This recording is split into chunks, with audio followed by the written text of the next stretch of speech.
Yeah. Look, this what happened when I stack that loot. I stack it to the ceiling, yeah. I start reminiscing, yeah. On all my niggas that's gone and in prison, yeah. I'm riding through the city with this pistol on my side. So if you love me, say a prayer for me. Hey, do that one favor for thee. Hey, those niggas plotting and watching, hiding hands, talking and plotting, man, they fake and phony. Yeah, them niggas ain't my homies. Now everywhere I go, low-key with a cool stroke. So the next time around, if you play it's going down, I'm addicted to that boss life and the way that shawty sound. Get the fuck out my way. If you test, I let it spray. I got families to feed, and it's crucial every day. I don't flex, I don't fold, I just stick to the code. Keep my youngins in the cut, never fold and do as told. Get it done and make them bring it back you. What up, though? It's the word. You see the title. Let's talk about it. But before we do that, do me a favor. It's free to me. I mean, it's free to you, but it means a lot to me. Hit that like. And if you know, hit the subscribe. This is a series that I want to start. This is the second episode. I'm calling it Shackled. From the wrist to the mind. Because I truly believe that when they released or freed the slaves, the reason they did that is because they already had the shackles on our mind. If you can influence the way a man think, the decisions he make, the choices he make, you no longer need. I'm Amani, co-host, like you said, of Drunk Business. Please, listen to our podcast, just a podcast about, mixing alcohol and business. We get a little tipsy, not exactly drunk, and just discuss all types of things, business, the good, the bad, the ugly, secrets behind things. And we go from all ranges of business. We talk about, when you think business, corporate business side. We talk about entrepreneurship. We talk about what builds good business, what creates bad business, even, with the new business and everything now coming up with what is it, sex work. We eventually going to touch on that subject. So literally just everything while enjoying some drinks and having a good time chit-chatting. And when you guys get a chance, go into the description. The link to the podcast is in the description. And also, there's a link in there to the ISIS papers. If you're not familiar with the ISIS papers are, it's work done by Dr. Frances Cress Wheatland. She did a lot of work predicated upon slavery and how slavery still affects us today. So check that out in the description also. So Imani, my idea is this: when they freed us, they did it understanding that we were still kept held in captivity through the way we think. And one of those methods was, in my opinion, to over sexualize black women. I mean, women in general, but I can't speak for women. I can only speak from my own personal experience, my own personal perspective. But we have you on here today as a black woman who can give some insight from a black woman's perspective. And also, like I said, I don't think it's just done with black women, but we are black, so that's why we speaking for ourselves. If there's any other race of woman, after we get done building, that want to give their perspective predicated upon their race and how they feel, you're more than welcome. The link will be in the comment section. But from my viewpoint, I think they over sexualize women for this point alone. Because if we, as men, look at women as sex objects almost, it kind of devalues the overall worth of a woman. You want to touch on that as a woman? So like you said, especially in the black community, even going back to slavery, like you said, it was the black woman was seen not necessarily less valuable than a man, but she was in a sense just because she supposedly couldn't work as hard, carry as much cotton, all those things, do as much physical labor. However, on the flip side, she was seen as valuable due to the fact of she was able to bear more kids to put back into the slave trade. She's able to fulfill, the master's sexual desires when need be, but at the same instance, it was the black woman is this super hypersexual woman who just because of her the outside appearance, just because she had the stereotypical of the big lips or big butt and hips, and when they looked around at their women at that time, they weren't built like that. It was the black woman was. So in a sense, she was a tool specifically just for one, for sex, to fulfill, like I said, the master's needs, and two, to just bear children to create more profit than later on within this slave trade. So that's where her sexuality started off by being not diminished, well, praised and diminished at the same time, which still continues to this day, because literally a black woman can be a blueprint for a lot of these plastic surgeries that's going on now. Like the BBL is a big thing. At one point, it was the big butt and all of this was a bad thing. Like, never trust a big butt and a smile. But then you turn around and here comes the next different culture having a big butt or whatever, and it's praised more in a sense. Or the whole lips things, even that's not even just black women, even black men, our lips were overdrawn whenever they would do caricatures of us, or, you know, they would put like large the large markers, the white black markers around their lips to overdraw them, and it was just supposed to be seen as something negative, but then here you are, and now people are going to get injections and things into their lips. But when they do it, it's wow, your lips look really good on you, that's cute, like that's beautiful, da da da da da. Or even lip enhancement lip glosses that's supposed to help plump the lips. So it's like you said, going back even to slavery days of the woman being hypersexualized, but yet masculinized at the same time. And see that's the thing that always tripped me out, right? Because it's like we think of Sarah Bartman, and back she was a slave over in Europe, and Hmm. she had the big hips, the big breasts, and they paraded her around naked, making fun of her.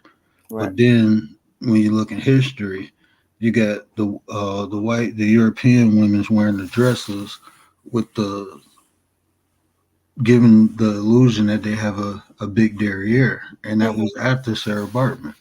Hmm. Like you said, they make fun of us, but then they use it and call it a beauty. And like I said, in my opinion, that's to devalue the look of the black woman, because like you said, you're pointing out their attributes as flaws, but then you adapt them and call it beauty. Right. And part of that too came from the fact of, in those days, the European woman was jealous of the black woman because, they would never admit that, because who am I to be jealous of somebody who's supposed to be working for me? But in the same instance, they see their men desiring the things of a black woman. So I'm going to defame you, make yours seem bad, horrible. Like, you do all this just to receive the attraction of the man, and just to receive something from the man, and because you're less desirable than I am because of your skin color. So therefore, I'm gonna just say this and say this. Whereas I'm gonna turn around and make it look more feminized. I'm gonna turn around and embrace it, but differently, when it's really not that different. and it's not the biggest difference is you have to do things to look like me, but I'm naturally like the, and that's what I'm saying. Like it devalues and over sexualizing. Just from my own personal perspective, when growing up, like most of the men taught me how to entice women. They taught me how to get, convince the woman to, you know, have sex Mm-hmm. versus teaching me how to appreciate the value of a woman. I learned that from women, that wasn't taught to me by other men. And so when dating women, when I was younger, I looked at them as a means to an end almost. That's what they were for. When I was younger, I didn't appreciate the value of a woman because I didn't know. I wasn't taught. And Mm-hmm. even to this day, like when you're talking to men, a lot of times you don't hear men talk about a woman's intelligence or even a woman's nurturing spirit. You Mm-hmm. don't hear them talk about what women bring to the table besides the physical attributes. She got a big butt. She has this. She has that. Right. So that's why I say like over sexualizing women, and women, that's part of women. Women have sex appeal. That's part of women. I'm not saying that's a bad thing. What I'm saying is when you overdo it, you go end up underappreciating other things about the woman. Mm-hmm. That's true. And the sad part is, us as women, we're trained early on, in a sense, to basically, especially black women, we're trained early on to, you need to go cover up this and do that, basically, because like you said, to not give off that mindset basically to a man that you're just this sexual piece object. Because even when it's just little girls that are going out, or when you were younger, you would hear like your mother, your aunts, or somebody tell you, it's a man around. You need to go put on a looser t-shirt, or you need to go put on some longer pants. And it's like, at that point, I'm a little girl. I'm not realizing or thinking like, well, this man is looking at me because there's something sexual that he wants from me. I'm just trying to be comfortable in my own home, and now I got to be uncomfortable because this man is coming over here. But it's a part of a training because of, like you said, we're just seen as sexual beings. And at that moment, I mean, black women tend to develop hips and sometimes breast and butt quicker than the next counterpart. So they're over there, well, I can't say exactly they're over there if, I don't know exactly if they had the same conversations that is done a lot in the black community, as far as them telling their children that they need to cover up and do this and do that. But from some conversations I've had, they didn't go through that experience growing up. They didn't have somebody telling them, like your uncle is coming over. You need to go in there. Like if you just got a long t-shirt on, you need to go in there and go put some pants on and da da da da. They're able to just run around the house, be free kids. So why is it that me as a black little girl, I have to consciously think about the fact that there's men around and what am I portraying? And that honestly, that's why I wanted a female on the show because I didn't have that experience. And that's very interesting that you say that because I've heard that, but like I said, I'm not a female, so I never experienced it. But Mm-hmm. in my opinion, what you just said, it basically you're like women have to protect the younger women from the way men look at them, even on family members, and that's sad. Mm-hmm. That we even at that point, or that has to go on because one is family, and two, this is a child. No one should be, but that's the reality. It doesn't matter what's right or wrong. The reality is that as a black woman, you have to protect yourself and your children from black men Mhm. because of the way society is now, or Mhm. even back then, and again, like I said, that takes away from other things, the other values that women actually bring to the table. Because instead of training young girls on how to be women, you got to train them how to protect themselves from men. Mhm. Which then subconsciously it makes you feel not necessarily unsafe, but subconsciously it makes you one think that, men are just out here for one thing. And not all men are. And even in today's music, when you hear certain lyrics about them talking about a woman's body, it kind of helps to back up that stereotype of we're just sexual objects. And then when you turn around and you have certain women that embrace it, like, you got the Megan Thee Stallions, the Nicki Minaj's, the Cardi B's of that realm who are, you know, talking about their sexuality, talking about how they enjoy to do this and do that, and then describing necessarily what a man does to please them, then it becomes a problem because it's not seen as favorable that a woman is doing that. That's a man's job to think about sex. And see, that's I'm happy you touched on that, because that's deep too. Because like we look at these making us, we look at all of them as entertainment. So we look at it as entertainment, but like you said, what they're portraying happens subconsciously. And I know men start looking at women and using them as a standard. You Mm-hmm. know, like is men who go around looking for women like that, and might pass up a woman who's, like I said, intellectual, homemaker, but Mm-hmm. they get passed up because the prototype has been re- revealed as a Megan Thee Stallion, a Cardi B, or a Nicki Minaj. Right. And especially, and not all men like that, because I'm not like that. So not all men, but when you have people who can be easily influenced, now they going out looking at women as that's what they are, sex objects, Right. versus that's just an aspect of a woman, you know. Mm-hmm. And yeah, that's good, but okay, when she get older, it might not be the same. The body might not be the same, So let me get to learn who she is. Let me get to understand what she has to bring to the table other than her body. Mm-hmm. Right.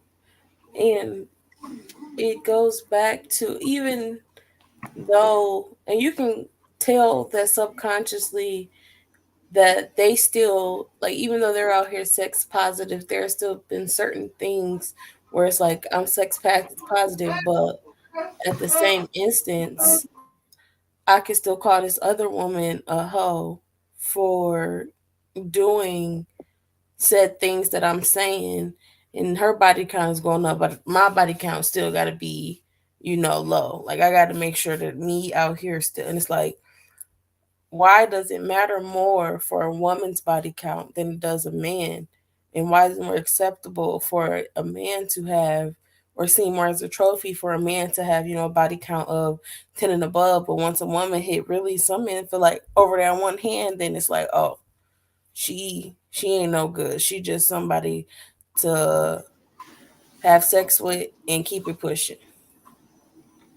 Now her And value is based on the amount of men that she slept with. and to be honest, like I said, I got to be guilty of that, because that's how that's how I came up. Looking at women who have multiple sex partners, you weren't getting serious with those women, right? Them Mm-hmm. ain't the women you get serious with. Them the women you have fun with. The ones who don't have, yeah, them the women that you want to build a relationship with.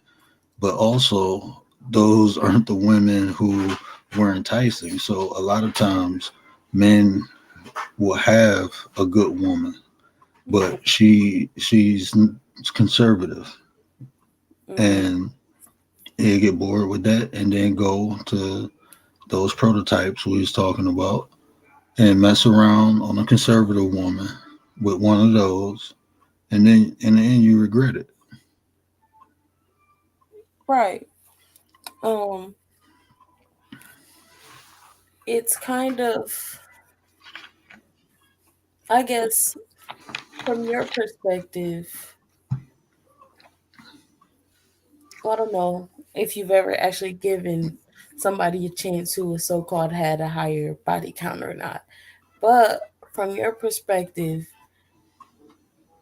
if a woman has a higher body count, how does how does that value?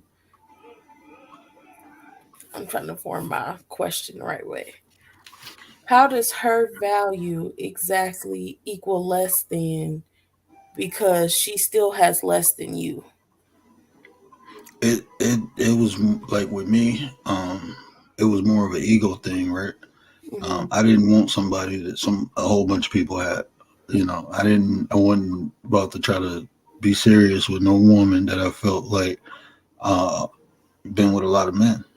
And I believe now that I'm older and understand, it was more of an ego thing. No man wants something that everyone had. Mm-hmm. And that's what I'm saying. Like, that's why I think this is a form of exploitation, because you're telling women this is the thing to do, they do it, but at the end of the day, what do you get from it? No one really wants you, Mm-hmm. not in the way that you want to be wanted. No man wants to marry a woman with, like you said, a high body count. No man really wants a woman who's over like every other man desires. We can sit, like, my wife is beautiful. When she Mm-hmm. go out, people look at her. When she go to work, people hit on her. But she's not wearing skin tight jeans. She's not showing her body or nothing like that. It's just her beauty, men desire. Mm-hmm. So that to me that's cool, because I understand my wife is beautiful. I can't help that people will want to look at her, or people will even want to talk to her. But me personally, I wouldn't want a woman who's going out showing half of what she has to everybody, if that makes sense. You Mm-hmm. know, that I don't want a woman who's going to be not as my wife, who's going to sit on social media taking pictures with her breast and her butt out.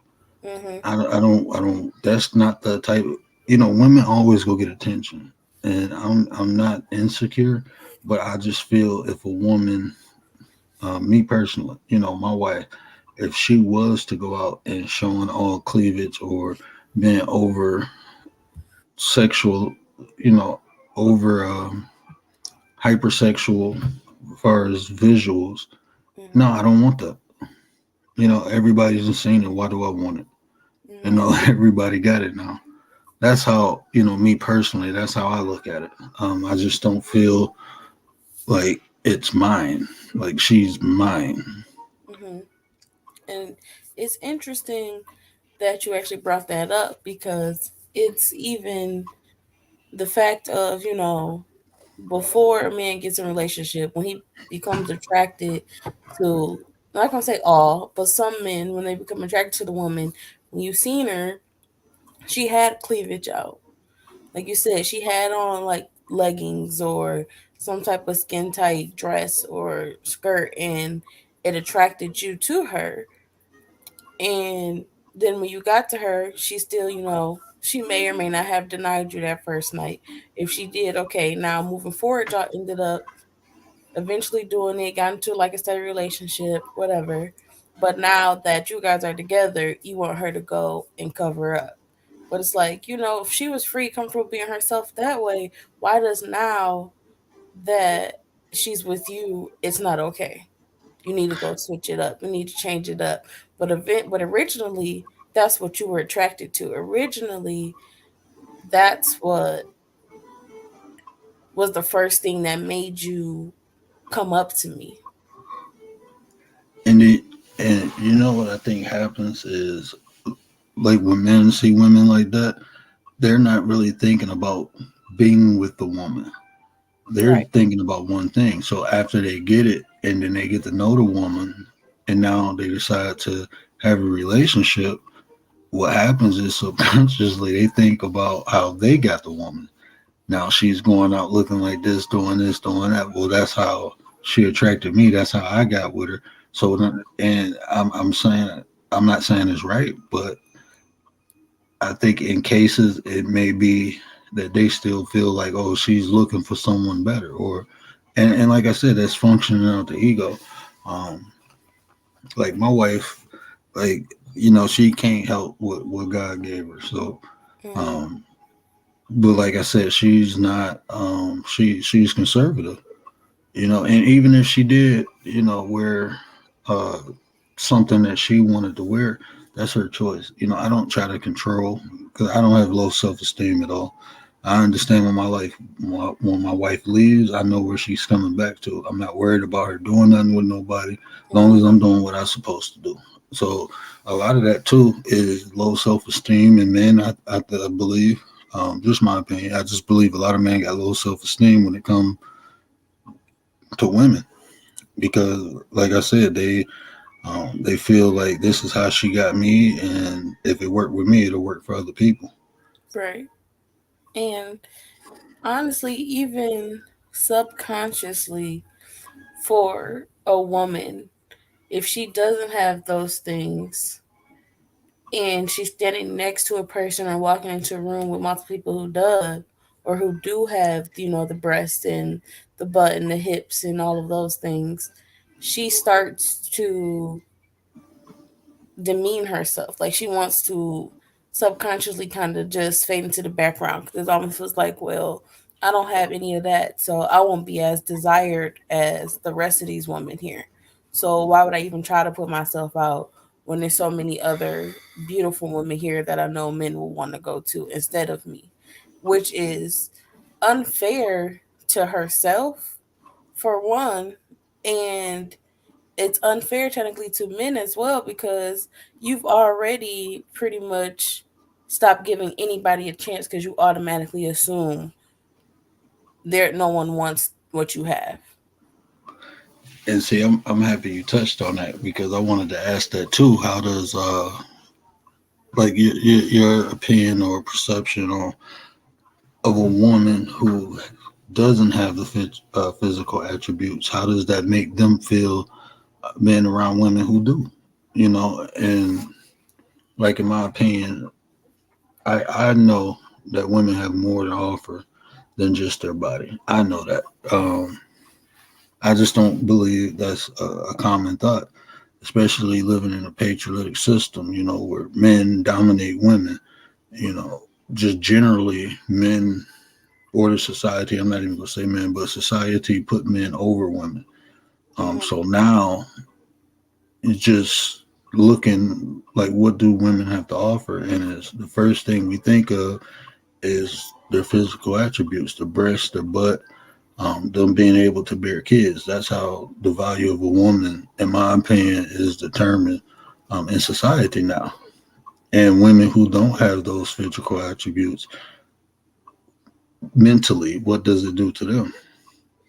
So mentally, it creates this like internal fight because mentally I feel like you know you're good enough, you have so many attributes besides just your physical ones to contribute to any man, woman, whoever. um you have those attributes that will bring something positive to somebody else's table, but you've already shortchanged yourself to the point that now you're not putting yourself out there for you to be caught, in a sense, for you to be the catch that you are. Because, okay, I'm around a room full of tens, like I said, and I don't have anything. So, in my mind, and I was at home and I left, I thought I was at least a nine, but now I feel like a five or a six because look what I'm being compared to. Look what's around me. And it's kind of sad because it creates this thing within women of always being in competition. Mm-hmm. Subconsciously, a woman is always in competition with other women, always.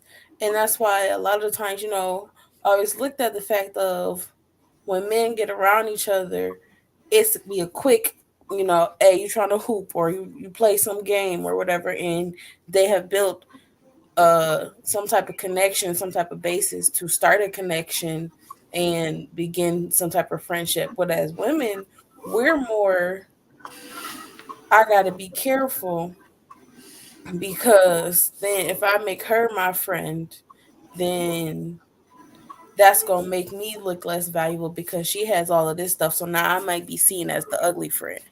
Or I have to be careful because she gonna think that she better than me already. And it's not even like that most of the time.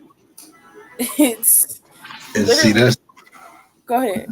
I was about to say that's deep, and that's why I wanted to cover it on this particular segment because, like I said, what happens in the mind determines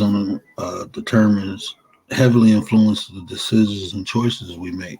So, like you said, if you already kind of feel um, less inadequate than another person, then you more than likely won't take those chances or risks to approach a man in a room full of women with big breasts and big butt. Mm-hmm. Or you won't even feel like you are up to par, and then you show a lack of self confidence. Like men look at that too, and men, if the wrong man see a woman that does not have self confidence, they take advantage of her. Mm-hmm. Yep. It kind of goes like one of two ways. It's either, oh, I ain't paying no attention to her because she's not walking with, like you said, that confidence, her head up, moving through life, or I ain't looking for that right now. Like necessarily, I'm not looking for a wife, so I ain't gonna look that way. And so, and it's also interesting because you can really go back to when you're in high school as a woman. You come into school. A black woman may have on, some shorts, not even necessarily high, but she got some shorts on, and then a white girl or whatever walks in and she got some shorts that's even shorter than hers. However, the person that they're coming after, or the person that they're looking for in a sense, is this black girl because she has thicker thighs. So her shorts are starting to rise up, or her shorts just look tighter than the white girls, or her shorts just something. So it's like, okay, why am I being ridiculed for having the exact same thing that this girl got on? And that's another thing too. It's just the way the two are looked upon. Like you said, I seen that personally happen. I seen at work, a European lady come in and her scrubs are tight, but the black woman come in and her scrubs are tight. They on her because her body is more defined. So Right. now what she doing is wrong, but they both got tight scrubs on, and Hmm. so it creates a double standard. And like I said, because I think that's even over because and what do they say? Oh, they coming in wearing trying to entice men. Like, no, my scrubs just they fit, Right. you Now know. you But can see unprofessional because of the fact of how my uniform fits. and instead of saying that okay, or looking at it as they got clothes on, they look at the black woman naturally as being over sexual, Hmm. because of their body type. Right. Was naturally given to them. And but that's what I'm saying. When you have two people doing the same thing and you only talk about one, why is that? That's because that's the way we've been trained to look at women. Mhm. She's not thinking about, oh, I'm putting these scrubs on and they tight to entice the men at work. She's thinking like, I'm comfortable in these, they fit, and I'm going to work. But the way we were trained to think and to look at women as sex objects, or, in my opinion, looking at women, I'm not gonna say solely, but mainly as sex objects. That's what we think when we see that. When we see a woman wearing tight clothes. Going back to what you said earlier about, when you was being a kid and they telling you to put on extra clothes because it's a man coming through. Mhm. That to me is crazy, because no one should be looking at a kid like that. But Right. that's what I'm saying. That's how we are trained to think, to look Mhm. at women. And when you do that, you devalue them. You're not thinking about the other things they can bring to the table. You're looking at them as a sex object versus as a nurturer, an educator, um, the creator of life. That's not what you're looking at them as. You're looking at them as sex objects. Mhm. Right.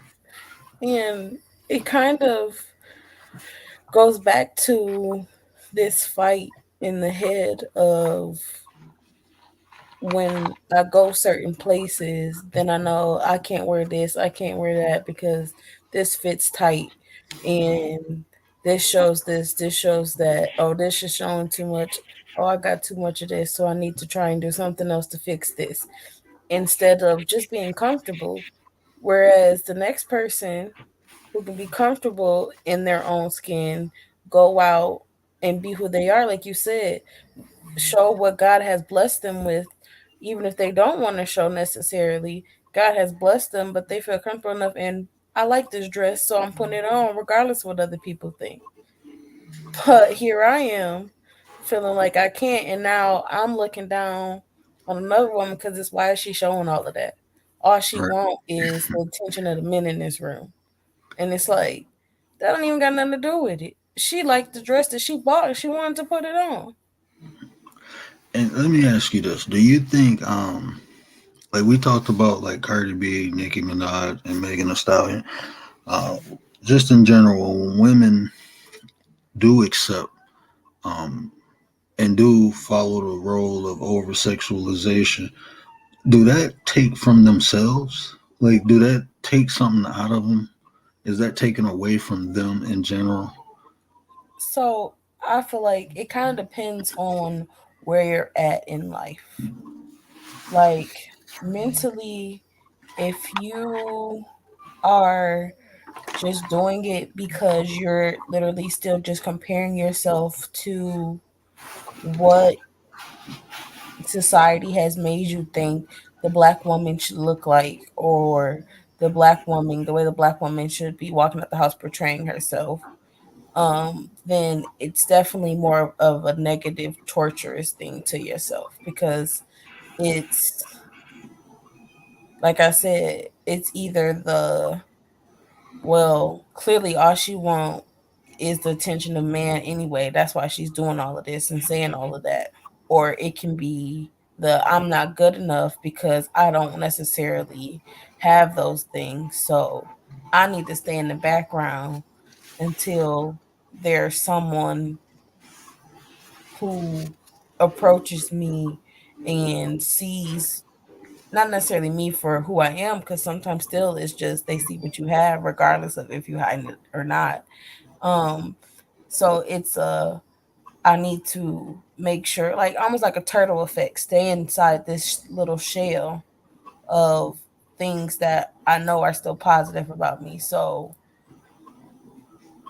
it's that's one side of the realm. And then on the other side is if you have a woman who just literally went through sexual liberation and she's just like, I don't care what this man thinks of me or society or whoever the hell or whatever they have to say.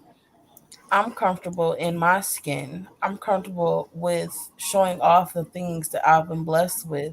And my what I have on shouldn't one either allow you to feel free enough to approach me in some disrespectful manner because of the fact that I'm comfortable enough to show off myself, or two, it shouldn't allow another person to be able to judge me because of the fact of I feel free enough to do this. So in that aspect, it depends on the woman where she is, I feel like, in her mindset. Because if you've been through things, because sometimes, it's like when little girls and stuff go through those things of a man has touched them young, or unfortunately, sometimes things worse than that. Um, it's a mental cage. Like, okay, it's already been proven to me at a young age that this is all a man wants from me.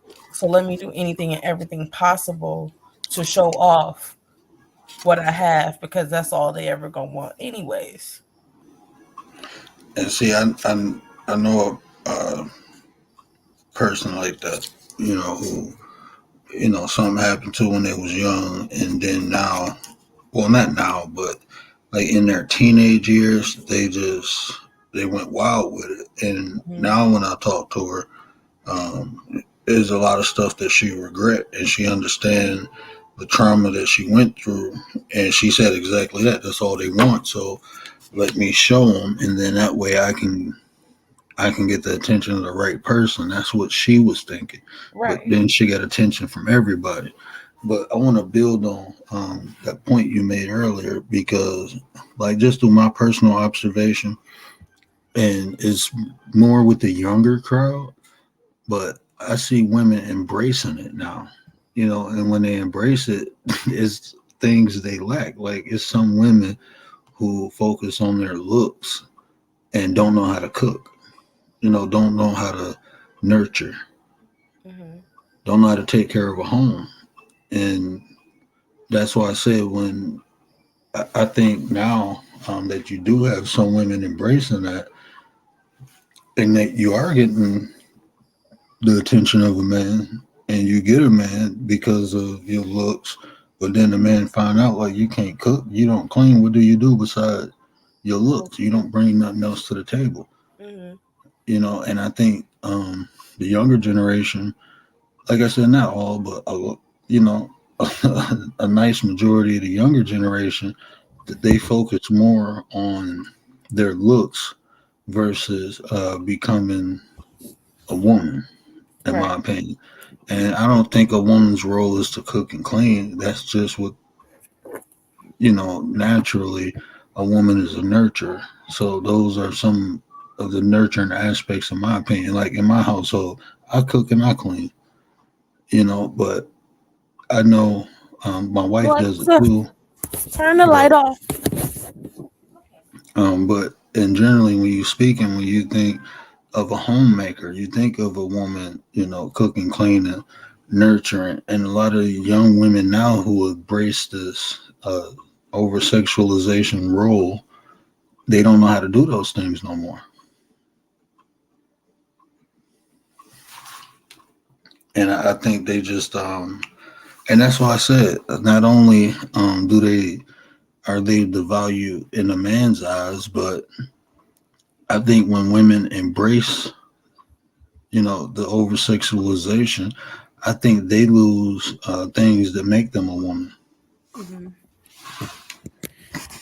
I feel like that's like a yes and no type of question, because I agree to the extent of, if she starts solely only focusing on her attributes and not learning other skills, and like you said, that's not even necessarily a woman thing that has to do, like, but if she's not focusing on other skills as far as sharpening her mind, um, getting those cooking skills, those cleaning skills, those everyday just basic life skills, it it does bring down a sense of value that she may not even realize, because of the fact of her main goal and focus is to be like the woman she see on the TV. because those are the ones who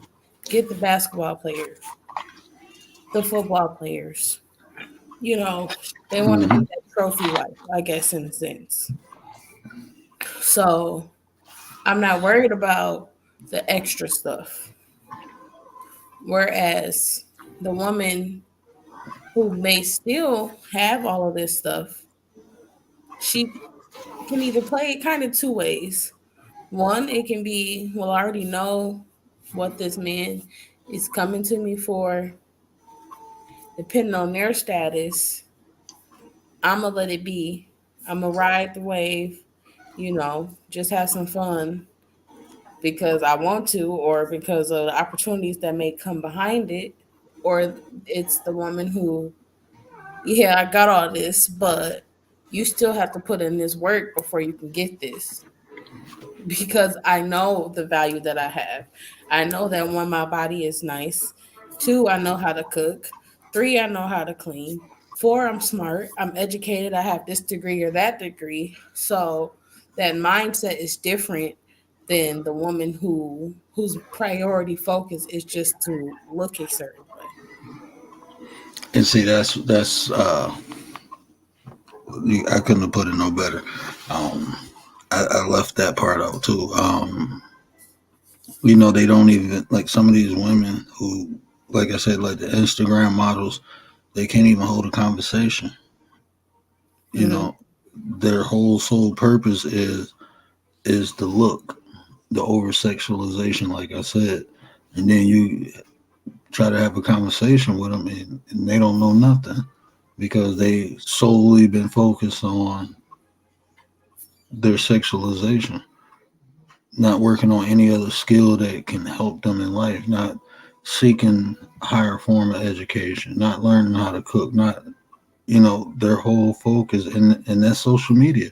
You go get more clicks on social media as a woman for showing your body Mm-hmm. than you would for showing how intelligent you are, Right. for showing your cooking skills, for showing your parenting skills. You get more clicks for showing your body. Right. And that even comes about for sometimes the woman who is literally like she's on a platform to teach something in a sense. Like I'm on this platform to teach you how to cook, but in the comments and stuff, it's still only talking about her body in a sense. Like you cooking like that and your body still look good like this, or you got this type of cooking, or not even necessarily cooking, not even the skill. It could be something mentally, like she's some type of scientist and she's getting on here trying to teach a lesson.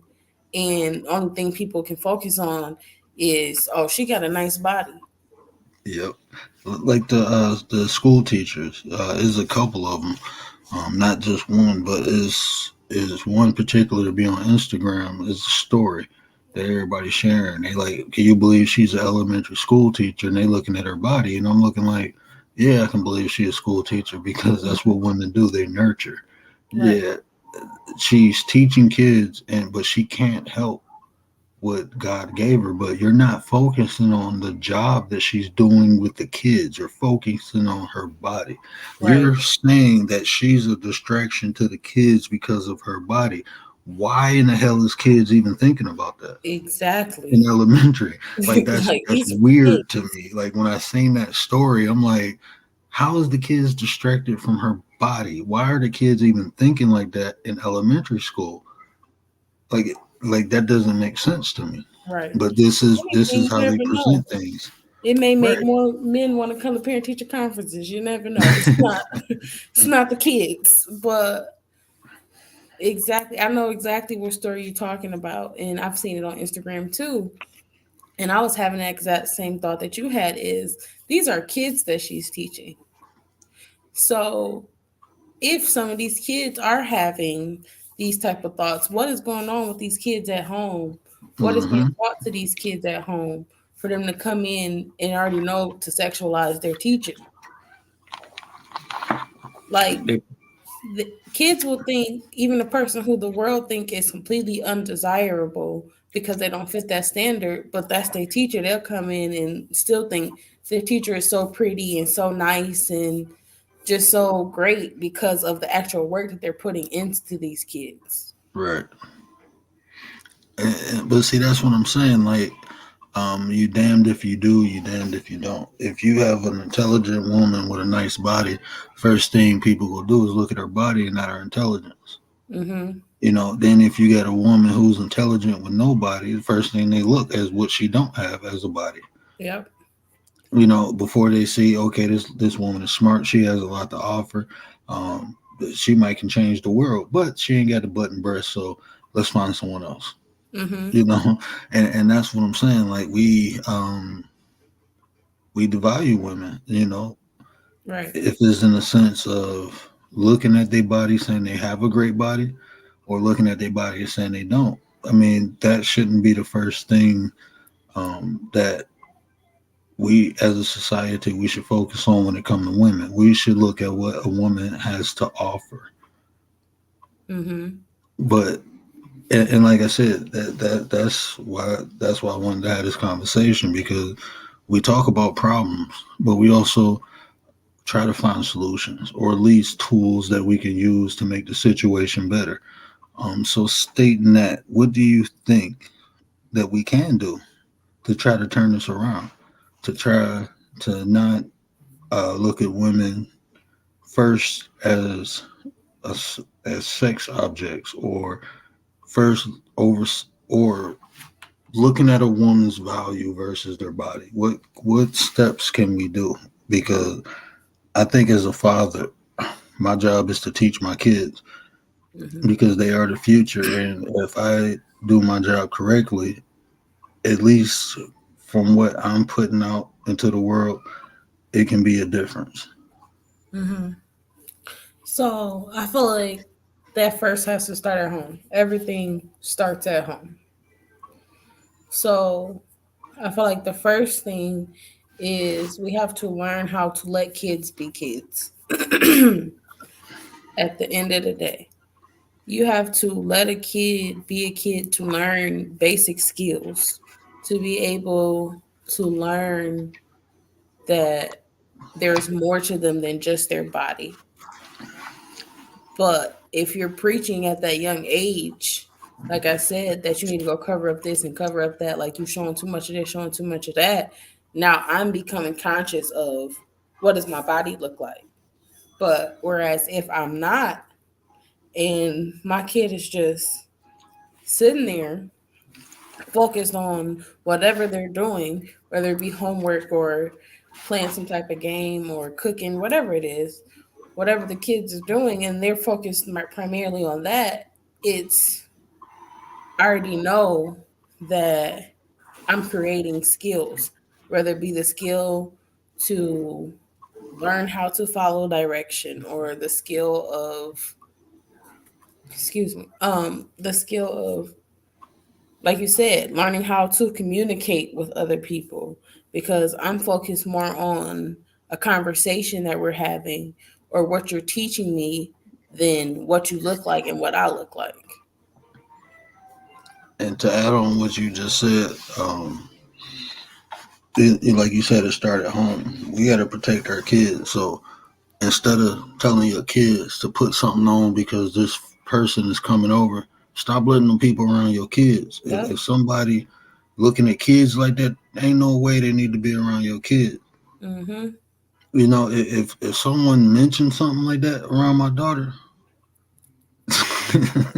You can they leave, ain't gonna be bro. around my daughter. That's all I'm saying. I mean, we got to protect the baby. Let the kid, like you said, let the kids be kids. We have to protect our kids and allow them to be kids. Don't make them grow up soon. Let Right, them be kids. Let them explore and have that natural creativity, right. and keep these sick people away from the kids. I mean, I don't care if they family members or not. Mm-hmm. The kid's safety comes first. If you know you got somebody in your family that's weird and look at kids like that, don't bring them around. Keep them at home. Exactly. Like you said, regardless of who they are.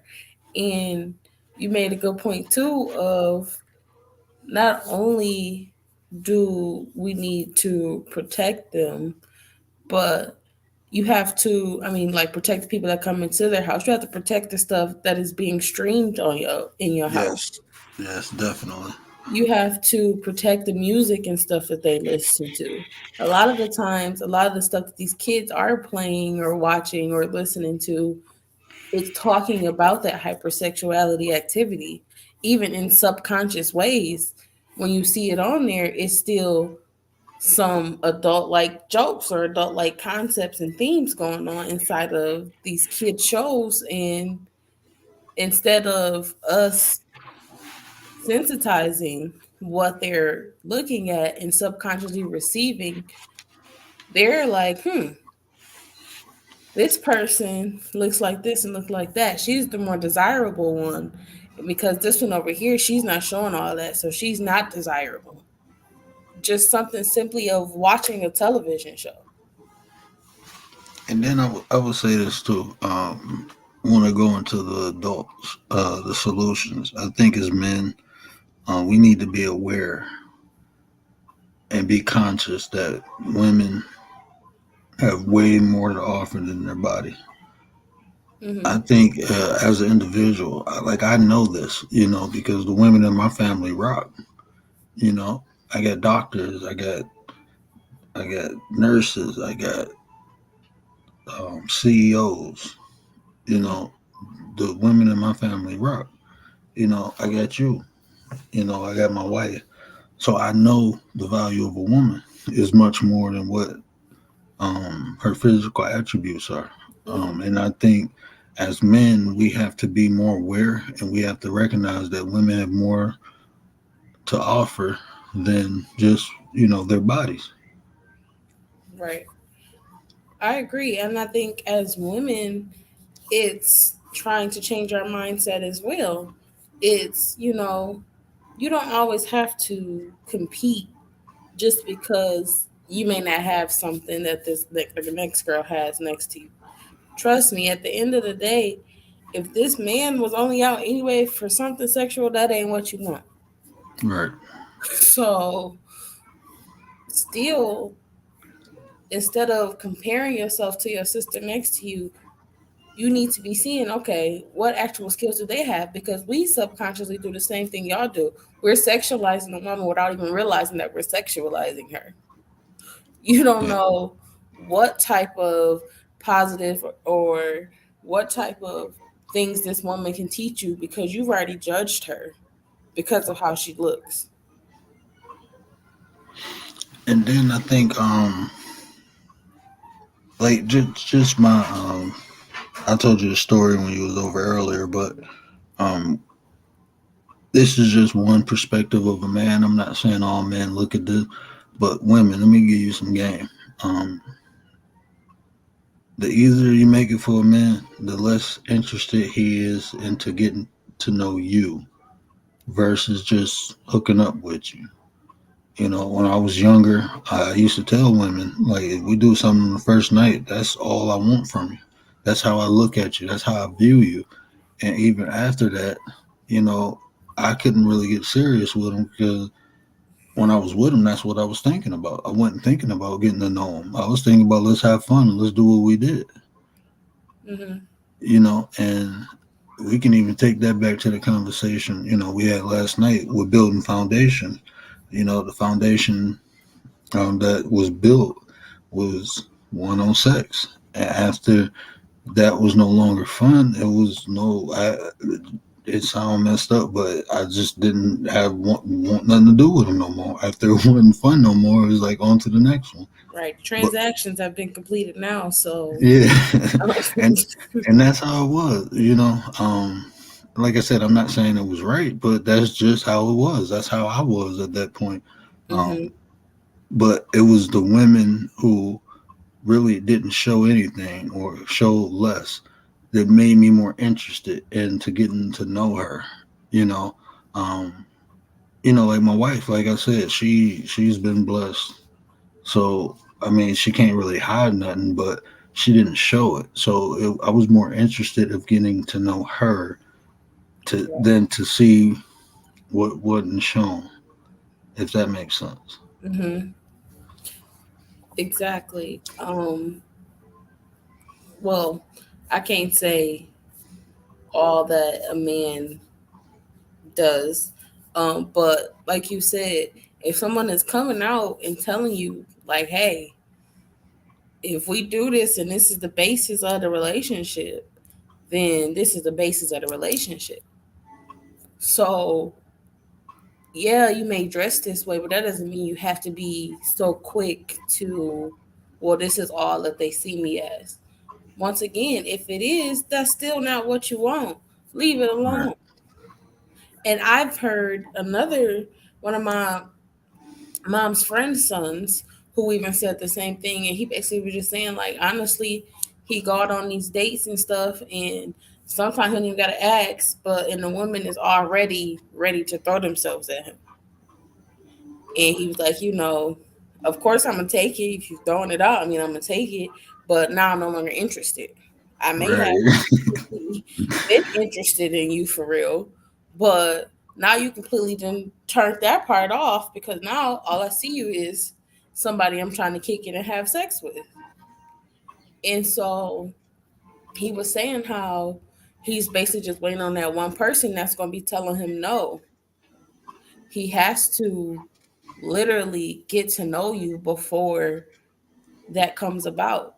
But the problem is sometimes when that's done, then a woman is seen as difficult and then the man no longer wants to continue either. So where do you find the balance in that? And see, like this is my opinion. I rather in life, just in life in general, anything that's easy never really held value with me. I mean, Mm-hmm. anything that I obtained that was easy, I looked at it as it was. It's easy. So, like, even with my wife, we was friends for 3 months and 6 months, probably about 5 6 months before we even did anything, and we still rocking. You know, we happy, and to me, it was worth it. I think that anything that's valuable in life is worth waiting for and building. And like you said, if I feel like this. If a man ain't willing to wait, maybe he's not worth it. Mm-hmm. You know, maybe that's not what you want. You know, but then I understand from a man's perspective. You know, you wine and dine, do everything right, and she leads you on, and then nothing happens, and you go to the next person. But um, again, like I said, if a woman is really if she's worth it, I think she's worth waiting for. So I just think women, if you encounter a man who ain't willing to wait, you don't need him. I'm just being honest. That's just how I feel. I mean, I don't know what a length of time should be, but it should be until you're comfortable because sex is different than for women than it is men. It's totally different, and I just feel women are giving more up when they have sex with men than men are giving up to have sex with women. You Mm-hmm. know, I think women are more emotionally attached than men get. And I mean, that's like a whole nother conversation that I can just have on that. I was gonna say I'm Um, happy you brought that up because I was gonna say even if a woman goes out here and decides that I just like they already know like at the end of the day you just the person I want to have sex with. Okay, you have to be mentally and emotionally capable to do that because now you're saying and already knowing that this is just something sexual. So then when they start looking at you as just something sexual, are you strong enough to actually be able to handle that? Because this is the predicament necessarily one that you have either consciously or subconsciously made up in your mind that you wanted to have sex with him, regardless of if you just met him or whatever. And two, you have to be able to accept the fact that now he may not be no longer interested in actually getting to know you. Because once that sexual thing has happened, as you said, all I see from you right now is sex. So emotionally, you have to be strong to know that there, if this was somebody that you had thought that you wanted, then don't take that step because of the fact of it'll change things emotionally and mentally. And so you have to take that accountability into the fact of, okay, I'm making this decision. Am I for sure going to be okay that even if this doesn't go anywhere beyond the sex, I am okay with that? If the answer is no, then that's not the decision that needs to be made. And see, that's the and it's like I said, that is different. Um, is a huge difference. Um, and giving up your body when it comes to a woman versus a man is a huge difference. And if a man don't can't understand that, that's not who you want to deal with in the first place. Because I know is situations. I know women who you know think because they have sex with a man that a man is gonna love them and take care of them, and that's not true. Mm-hmm. You know, like I said, a lot of times it's just an act to a man versus a woman has more emotions built behind it. And, a lot of men, like you said, try to run up a body count. They're not thinking about what happens after the fact, but the woman is. Mm-hmm. So I feel that we have to have conversations with our young women and our young men and teach them more about. I mean, I don't want to say teach them more about sex, but to teach them more about personal value. Mm-hmm. Value. Actually care about who you decide to lay with. Even men, boys got to understand that too. You just don't go around slinging. You just don't go around trying to stick your key in every door hole Mm-hmm. because you stick it in the wrong one, that mother will get burnt off. That's what my grandmother told me. She said, "You go around sticking." This is what she told me. She said, "You go around sticking your key in every door hole, it's gonna break in one of them." And I'm like, "It's gonna break." She's like, "Yeah, it's gonna burn off." And I'm like, "Burn off? What are you talking about?" Thank the creator, I never had that issue, but I'm saying it happens. So I think we have to teach. We have to show. I'm in that 38 year. I'm in the OG range, right? I'm 38, so it is. I'm coming into age of the eldership, if you want to call it. So I feel it's my responsibility to have conversations with people younger than me and older than me. You Mm-hmm. know, to get the wisdom from the older people and to translate it to the younger people. I feel I'm the bridge. Like I'm in that age where I can bridge the elders and the youth. And like these are conversations that, like I said, I'm gonna have to have with my my children, my nieces, my nephews. Even though they parents will, I just think having that extra voice to have these conversations, not so if you a parent, like they said back in the day, it takes a village to raise a kid. So a lot of times, even the parents talking, it'll have an impact, but Mm-hmm. it just be more impactful too if it's a second, third, or fourth voice resonating with the messages the parents gave them. Mm-hmm. So, just like I said, I'm gonna have talks with my nieces and nephews. I need my sisters and my brothers, like you and Sean, to have talks with my kids too, to kind of amplify what I'm saying. Um, Mm-hmm. we need to get back to that. It's not just a parent's job to raise a kid. It's a village. It's the uncles, the aunties, the cousins, the brothers, the sisters. We got to get back to that. Right. I agree. And like you said before, though, just be careful of who you bring into that village. because Yes. not everybody is going to tell your child the right thing or show your child the right thing more on the list. And I don't play that. That's one thing I don't play with nobody messing with no kids. So that's on site. That's zero tolerance. Mm-hmm. If anybody, um, you don't play with the kids. Do not play with the kids. If you got anybody around you funny like that, they do not need to be around. Right. Flat. You can't fix that. That is not fixable. Ain't no drugs, ain't no counseling, ain't nothing fixing that. The only way Right. to fix it is, Creator forgive me, is to take them in the back and just put them out their misery. That's just how I feel. Like that's one thing. Um, no, you can't fix this. That's something that's just. I mean, that's been proven time and time again. You can't fix it. It's not fixable. They didn't They didn't did psychoanalysis on these people. That's just that it's a chemical imbalance that the only way you can take it out is to stop the chemicals. Period.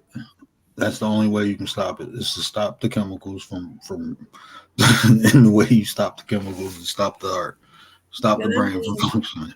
honestly, even not even sadly, even it's not even just adults. Like you have to be careful about any older kids that you may bring around your kids because you don't know what What life or what's going on at their home and what they're being taught consciously and subconsciously because of certain predicaments that they have been put into.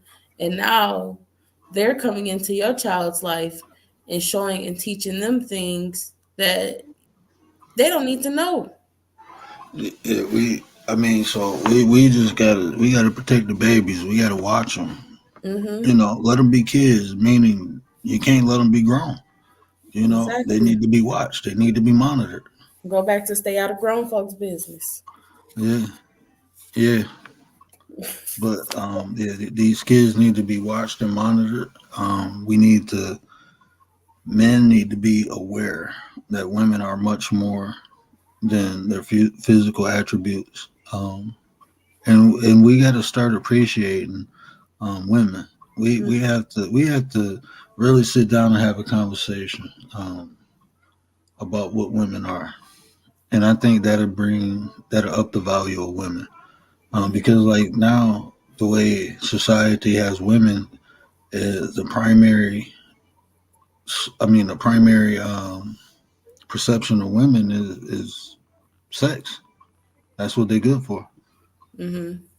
And I think one good tool that I would say for a woman would be to write down the things that you find are an attribute of yourself. And if those first things that come to your head are automatically physical, then you need to figure out where's that coming from? Why are you only giving yourself the credit for physical things? I think that's dope. I think that's dope. I'm gonna have to clip that and make it a short, but that's dope right there because that's a self reflection. Mm-hmm. Self analysis. I think we all should do that. But I think it was dope because you said literally, if it's the first thing you think of yourself as a value is a body part or a physical attribute, where did that come from? Is that your self thinking or is that influenced by something?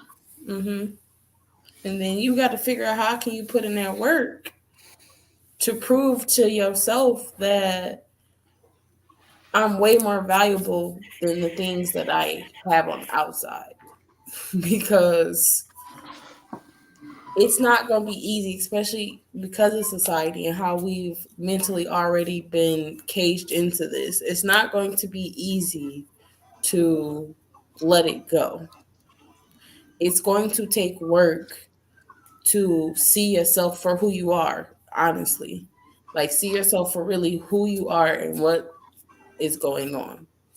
Because there are certain things that have happened to us in life which show us or make us think that this is what's valuable.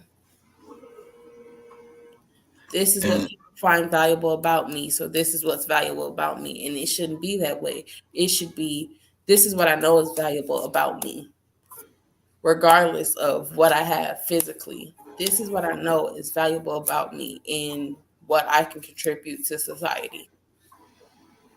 And see, I believe in affirmations. I do affirmations every day. I wake up and every day I go to sleep because I got to reprogram myself.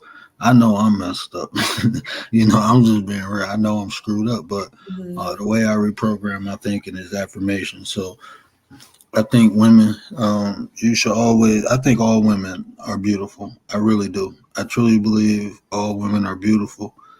Me personally, I look at the inside of a person first because if that's beautiful, no matter what's on the outside, that beauty go shine. But a lot of times when I see a woman that's beautiful on the outside and they ugly inside, it don't matter how beautiful they are on the outside. You rotten, and eventually that ugliness go catch up to your outside. Mm-hmm. That's just how I look at it, though. But I feel um, that. I, I I think. think I'm Go sorry. ahead. Go ahead. No, I would say go ahead. No, go ahead. That was my bet. I was gonna say I think when things are like that, when it's beautiful on the outside and ugly on the inside, it's false confidence.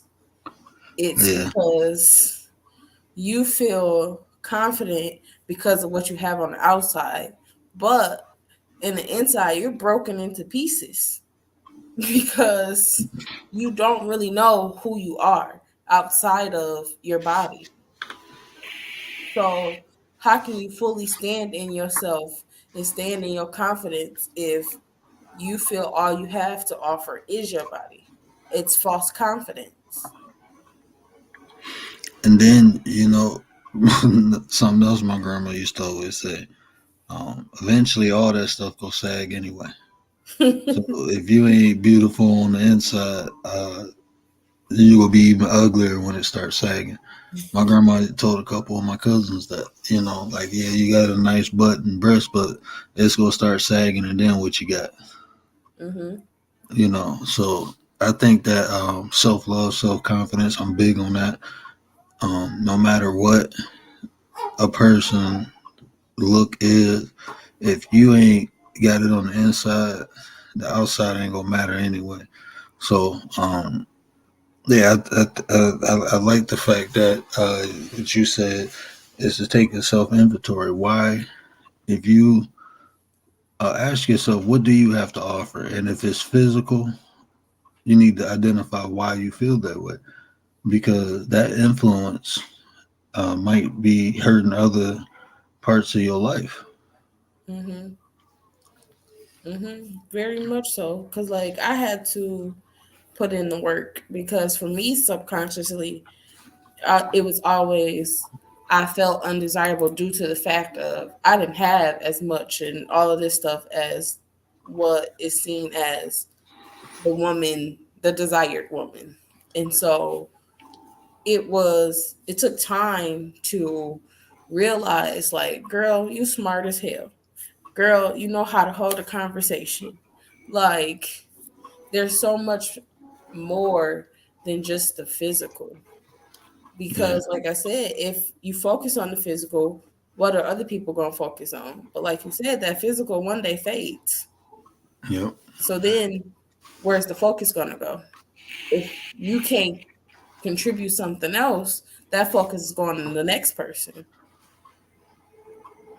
And then I feel like this too. Like, my wife just had a baby. This our second baby in 3 years. So, she gained weight. And she like, well, I'm this, I'm that. And I'm looking like, baby, you beautiful. You can, don't ever, as a woman, um, don't ever downgrade yourself.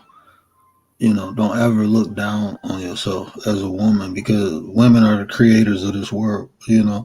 So, like I tell her, love yourself where you at now because when you do that, you'll love yourself to make the improvements that you want. Mm-hmm. And you won't be looking. I understand. Working in the hospital, women have breast cancer, so they get implants. I understand. Some women aren't born with big breasts or big butts, Mm-hmm. and they want to enhance it. But I will say this too. Um, Love what you got. Love what you got, and then if you want to make minor improvements to yourself, cool. But just be careful because sometimes that can become addictive. I've worked with women who had a nose job, a facelift, just keep getting these surgeries, and after a while, you mess yourself up. Yep. And that's because of the fact of, because it took a while too for, because I'm guilty of even doing that. Like, well, I got this and I got that problem, and da da da. And luckily, like you, I have a man who loves me how you love your wife. So he tells me, like, you need to stop talking about yourself like that. You beautiful. It's da da da da. And so that mindset sets us back so much farther than we really know, because you give yourself less worth. And then with you giving yourself less worth, you're getting somebody who's not worthy of you. Not everybody gets lucky to have a person who knows, like, the actual stuff that you have to offer, and they see Mhm. more greatness in you than you see in yourself. And so, like I said, you're diminishing yourself. Why are you diminishing your own light? Because of, you feel it's the physical things. That's why I said it takes time for you to self-reflect. And if all you can think of is physical things, that's a problem. Yeah, That's a it's problem, because then the it's cycle is going to continue. Like you said, you're either going to want to change this, do that, and it's still all for the improvement of a man or a woman. It's all for the improvement of them, but yet you still don't approve of yourself, because when you look into that mirror, you still see the undesirable. you're still seeing something that can be fixed or something Exactly. that you want to be fixed. And see, like even as men, I don't think I don't think men do that. I think men just look at it like if I got the money or the materials that'll Mhm. attract a woman. But that's a thing too. That's a whole nother subject that I'm gonna talk about. But even men putting themselves in position to use materials or money to attract a woman, right? And is what kind of woman are you attracting with that? You're Uh-huh. attracting the women who, I don't want to use the word, vain, but you go attract those women who use their looks to gain men who got the materials. Mhm. And then they wonder why the stuff don't work out, or one person getting screwed is because y'all had the wrong intentions in the first place. So Right. I think a man, just speaking for the man, speaking to the man rather, I think, man, you need to understand that women bring much more to the table than their body. And if that's what you settling on, that's exactly what you go get. And just remember, one day that body is gonna sag. So all the crazy things you did to obtain that woman's attention, you gonna be doing it again after hers sag. You will be trying to find a younger one. You see that a lot with these sugar daddies. I just think, honestly, I don't know how to fix it. That's why I say I just try to come up with some tools that we can remedy it with. I don't know if it's ever going to be solved because it's so deeply implanted. Yeah. And, we have no control over the music. We have no control over the TV. We have no control over social media. But what we do have control over is our own minds, and we should have control over our household. So these are conversations that need to be had at home, and hopefully the influence or impact you have at home can resonate out into the environment and affect the community. Right. And But I feel like one of the greatest tools, especially starting at home, that you can do is talk to your child, like, and ask them, how do you feel about yourself? Like, even if, kids aren't at the age to fully articulate or use big words, pay attention to the things they say. If it's, well, I feel ugly because the next girl next to me, got this and that, or my hair is like this. And it starts young, it starts young, where those conscious thoughts, those subconscious thoughts enter the mind. And so that's where you start. I feel like the process of changing those thoughts is really having conversations and talking to your kids about how they feel about themselves, and letting them know, like, you're great. You're great beyond whatever physical things you have. Like, you're beautiful. Don't get, like, you are beautiful. You will always be beautiful, regardless of what somebody else may have. You're beautiful, but not only are you beautiful, you go into the you're smart. You're fast at picking up different things. Like, give them more than just the physical positive affirmation. Give them those mental affirmations, like you said as well. And I think I want to build on what you just said too. I think we need to. This is I plan on teaching my kids at home how to interact in society. Me personally, like me, and, Sean told you everything I do is like premeditated. So I plan on structuring conversations with my kids that they might encounter when they leave my home. Right. I mean, I think we have to, like, we let the kids be kids, but we still have to prepare them, you know, for things that happen when we're not around to protect them. Just like we teach them about stranger danger, we need to teach them about loving themselves and teach them how to talk or how to communicate when someone is saying something negative about them. Right. You know, I think that's what I plan on doing. So, my kids are biracial, Middle Eastern and black. Mm-hmm. So of course they go catch hell, but they gonna be prepared for it. I'm gonna teach them self love, but I'm also teach them how to rebuttal when someone says something about you having a black father and a Middle Eastern mother. Mm-hmm. I'm gonna teach them how to handle those conversations. So when Right. they do encounter it, it's not gonna be a form of bullying because they're not gonna get bullied. It's not gonna be you know an influence on them. I think we have to prepare our children to interact with society also, not just teaching them about stranger danger. What up, Perp? Hey, Perp. It's not just teaching them about stranger danger. It's not just teaching them about being aware of their surroundings, but how to interact with other children. Like you said, sometimes it's kids who influence other kids and do harmful things to other kids. So we have to prepare them for that. Mm-hmm. And that helps to build the security for them in that moment and later in life.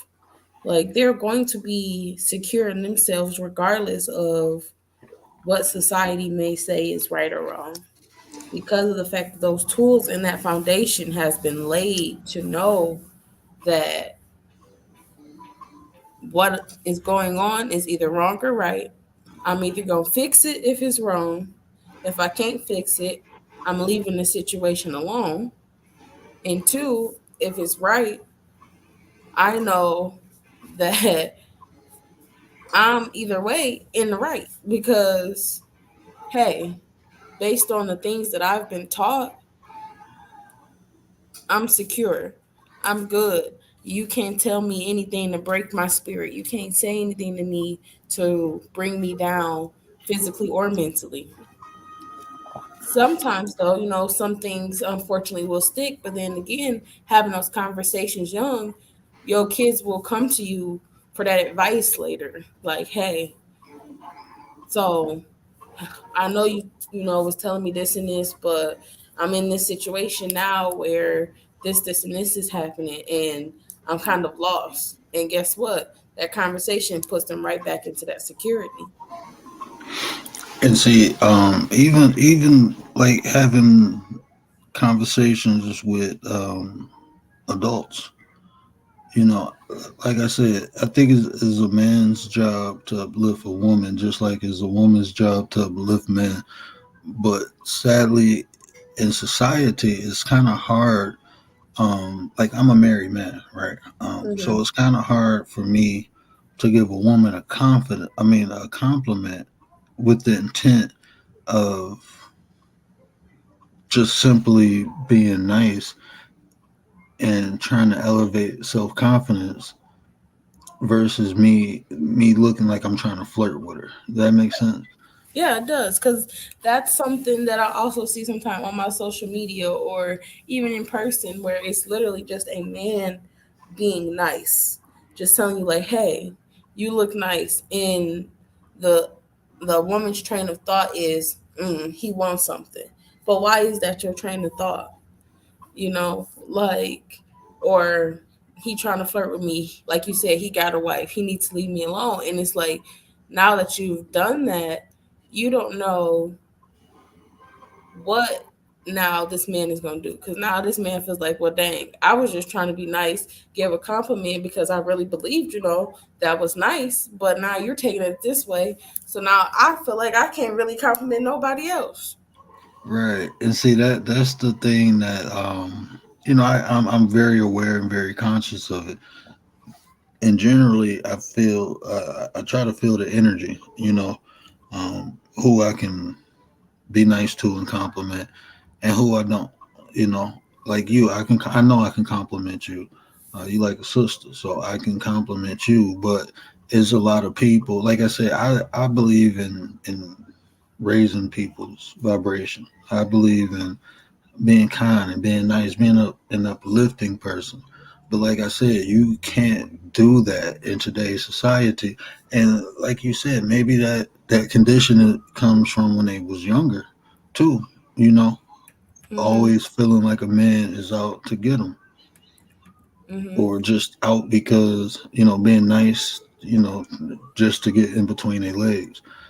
But then there's a lot of men like that too, So I understand. So that's why I don't do it. You know, I Like you only said, you do got it. to be careful, be able to judge that character, pay attention. Like, is this person just telling you look nice and keeping it pushing? Or is this person telling you look nice and trying to linger in your face? Like, pay attention to body language. This person ain't changed how they walked in. Like, hey, you look, I like this, whatever on you. And it's just thank you. And then they continue about their way. Or is it, okay, now they done switched up their body language. So, now they done kind of tried to fix their clothes, finesse themselves, prepare almost to look presentable to you because they know, hey, I'm trying to present myself to you. You have to pay attention to more than just words. And that's the thing. Like we so screwed up in society today, but we don't have these conversations, and I think that's why there's no clarity in anything. Everyone has their own perception, and that's how they judge situations and encounters with other people just solely from the way they look at life. And to me, like I understand that. That's why I don't generally, you know, uh, hold too many interactions with people because I just know whatever I say or do, if it's not to their liking, then I'm wrong. Hmm. So a lot of times I don't really enjoy interacting with people until I sit back and watch them for a while and understand what type of person they is. And I don't know, maybe that's a defense mechanism of mine, maybe. I feel like Um, it's smart. Like, people show you who they are best when they think no one's looking. yeah, when they So, comfortable, that's yeah, something else. Grandma used to say, let them get comfortable in there, show their ass. I'm yeah. gonna get my mouth slapped Saturday, man. My mama go slap me so many times for cussing. I still get slapped. Look, I don't already, get me in trouble. I've been getting in trouble since I came out the womb. But it is what it is. I'm gonna just take my lickings. But yeah, I think I think this was a fruitful conversation because, like I said, I didn't have that experience, when I was younger because I wasn't a female of an adult telling me to be careful of what I'm wearing because it's an adult coming around. I think that's crazy. And I can understand a lot of the trauma happening to women now because of what you just said. Hmm. I think also, since you were bringing up the fact of, wanting to give somebody a compliment, those women that are in relationships, if you're securing yourself and securing your relationship and your man, then for sure, like, okay, like you said before, I know at the end of the day, they coming home to me, then nothing is happening. So if they decide to tell somebody or give somebody a compliment, I'm cool with it because, okay, she was beautiful or her shoes was nice. But if I'm not confident in myself, then it's, oh, so you think this look better than what I look? Because I don't remember you ever telling me this compliment. And it's like, why are you going to that extent? And you know what's funny? My wife called everybody honey or babe. Everybody. That's Hmm. just how she talked.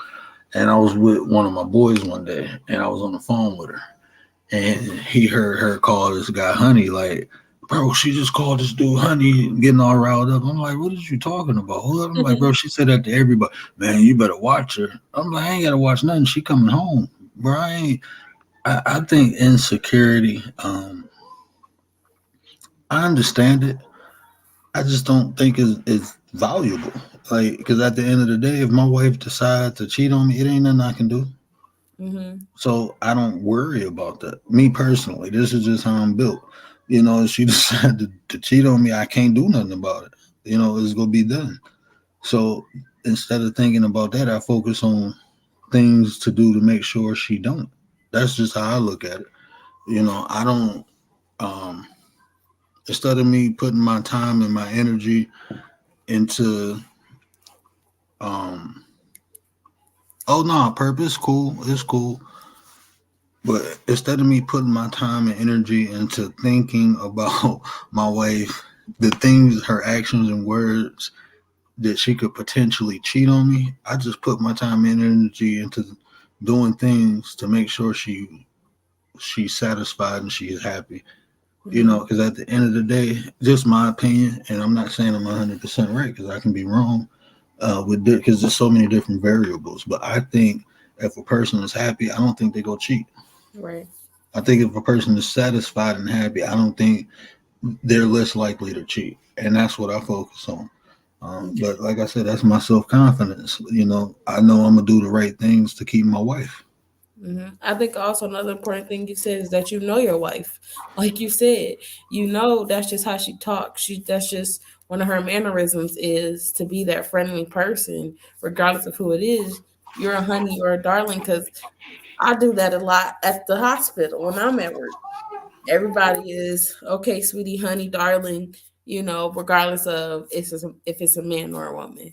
And the fact that you know your partner, it's not malicious or more intent behind it. It's literally just that's just who this person is. They're just a nice person. So if that's another thing is, like you said before, y'all had that foundation built where y'all were friends first for months and then took the next step.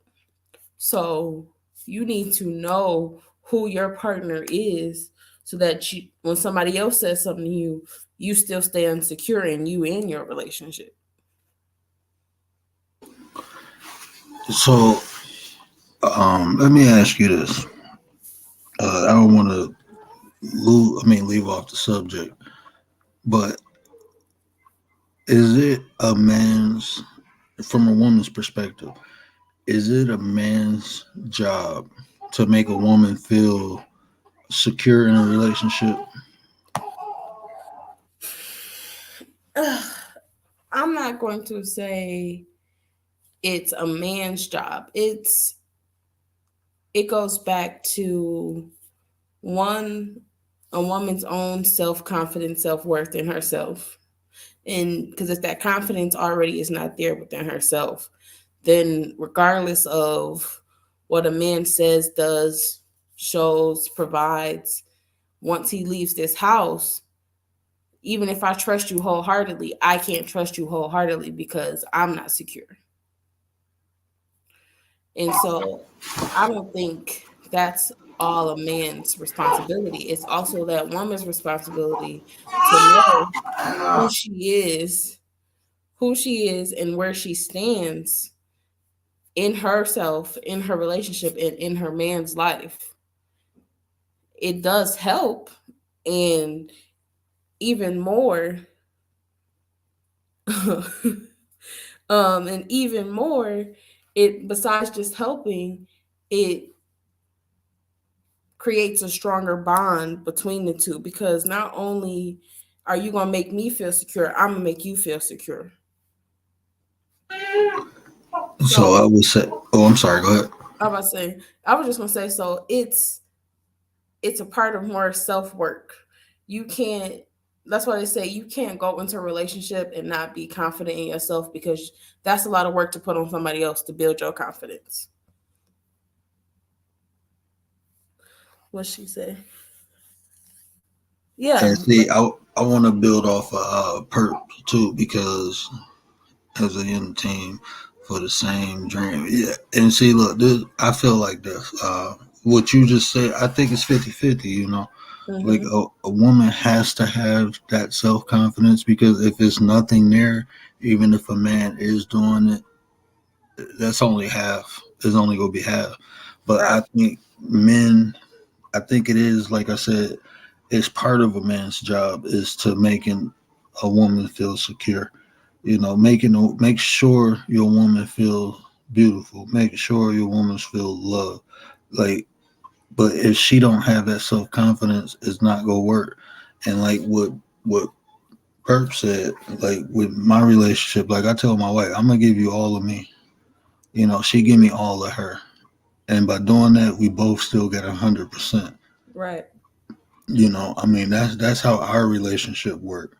Um, Right. And I yeah. think. Oh, go ahead. Oh no, I'm reading Perp's other comment.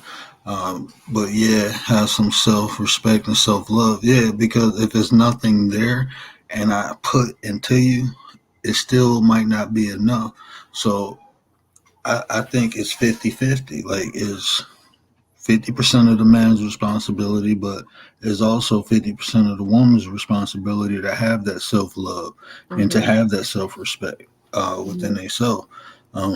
Because, like I said, it's so many women who use, they tell you, before, I met my wife, I was dating a young lady and she was beautiful, she had a nice body and all that. But she kept reminding me, like, I got this, I got that, and it was all her body. And I looked like, yeah, but you don't even love yourself Mm-hmm. because that's all you think of yourself is your body. Mm-hmm. That's all you telling me that you have to offer me, and at the end of the day, that's not enough. Mm-hmm. I need to be able to have a conversation with someone. I need to be able to, if I have a question, I want to ask my wife. I want to Mm-hmm. ask my significant other what she thinks, and how am I ask that if all you know is your body? Right. And I think that also building off of that, it goes back into playing that role of your appearance when you know how we were talking about the woman who covers up versus the woman who doesn't. I feel like that also goes into that as far as it's no longer not wearing tight things because my man is telling me to. It's because, I have the respect of my man in my relationship. I'm secure enough in him, he's secure enough in me that, you know, I don't know how the world may see us, but we together. So out of respect for him, I'm gonna make sure that I'm not just out here showing it all. Even if I'm not necessarily showing it all, I'm not going out here as other people may think as advertising myself. And then even like when I first started doing real estate, I like wearing suits. So Mm-hmm. my wife trusted me. I'm alone with women all the time. You know, even on here, I'm talking, communicating with women all the time. But she understands who I am, and she knows. me, and she knows she put in the work that to make sure I don't go nowhere. I say it like that. She but that's the self confidence that she has. You know, she's not. She knows like I'm not going nowhere. She Mhm. knows that. You know, she knows. But she knows me, and she knows how my brain works and how my desire works, and she know that I only have an eye for her. You know, and like I said, she trusts. Like my best friends are women. You know, her best friend is a male. None of that bothers me. You know, and that's uncommon, or people say that's uncommon. But like I said, we know each other. I got self confidence. She got self confidence. I got not only self respect, but I respect my wife. I'm not gonna do nothing to hurt her. You Right. know, and like Perp said, if you got somebody working together as a united team for the same dream, you good. You know, you understand that. Yeah, things go happen. You know, I know like men go flirt with her. You know, she come home when she go to work and tell me what crazy pickup lines these guys try to say. You know, she taking their X-rays, they coughing, they lungs out, trying to hit on her, and I'm laughing. Mhm. Right? It's Right. like, what I'm supposed to be mad? My wife is beautiful. You know, that's At that supposed point, to you see happen. it as a compliment for you, Yeah, right? and Instead of and negative. then yeah, and it's funny. Like Hmm. I be wanting to say aha, but Right. but yeah, I just feel like I feel we need to have these conversations at home. We need to build these young ladies up and help them understand at a young age they much more than what their physical attributes, no matter what society said. You Hmm. know, stop caring about what other people think more than what you think. You know, Hmm. um, like me personally, is like I said, even it's so many different avenues I can speak from, as far as self confidence that I had to learn because, like I said, me, I talk. I'm a black male, so my experience is that of a black male. But I've been kicked out of groups because my wife is not black, and people literally told me that I can't have black people's interest in mind because I'm not with a black woman. And it's like at the end of the day, my mother's black, my sister's black, I'm black, my grandmother's black, my ancestors black. You know, we all black, but my wife is Middle Eastern. Hmm. So guess what? Not only do I have my interest for my people, but I love my wife. I Right. don't want to see nothing happen to her people or any people in general. Like Hmm. I stopped.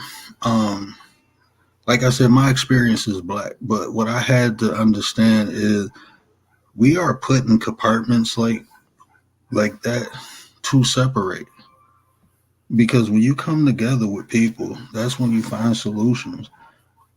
So the more ways they can keep us separated, the less solutions we can have conversations about. Because some of the same things, especially in America, that affect black people, affect other people. Hmm.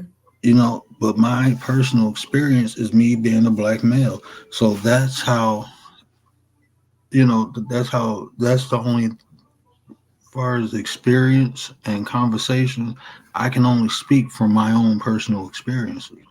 I can't Hmm. speak from another. Like even having you up here was an honor to me because I can't speak from a female perspective, and I'm not gonna try to.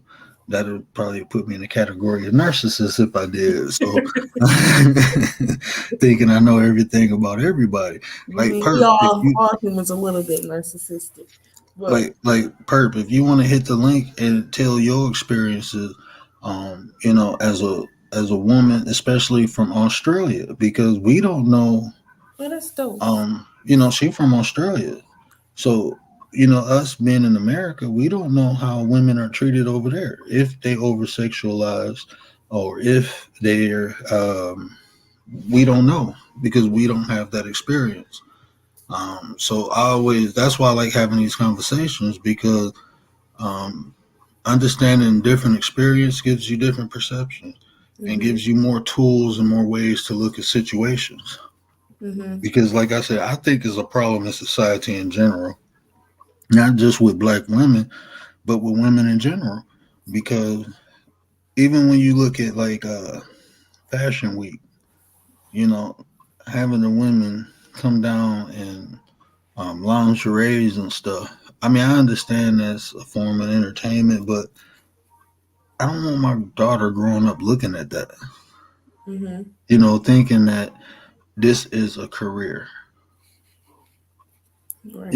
Even like, growing up in the hood, you think about getting out of the hood, you thinking about playing sports or rapping or something, and that's your way of getting out of the hood. You don't think about becoming a doctor or a lawyer or the next president to get you out the hood. You think about rapping or sports. Right. What you see.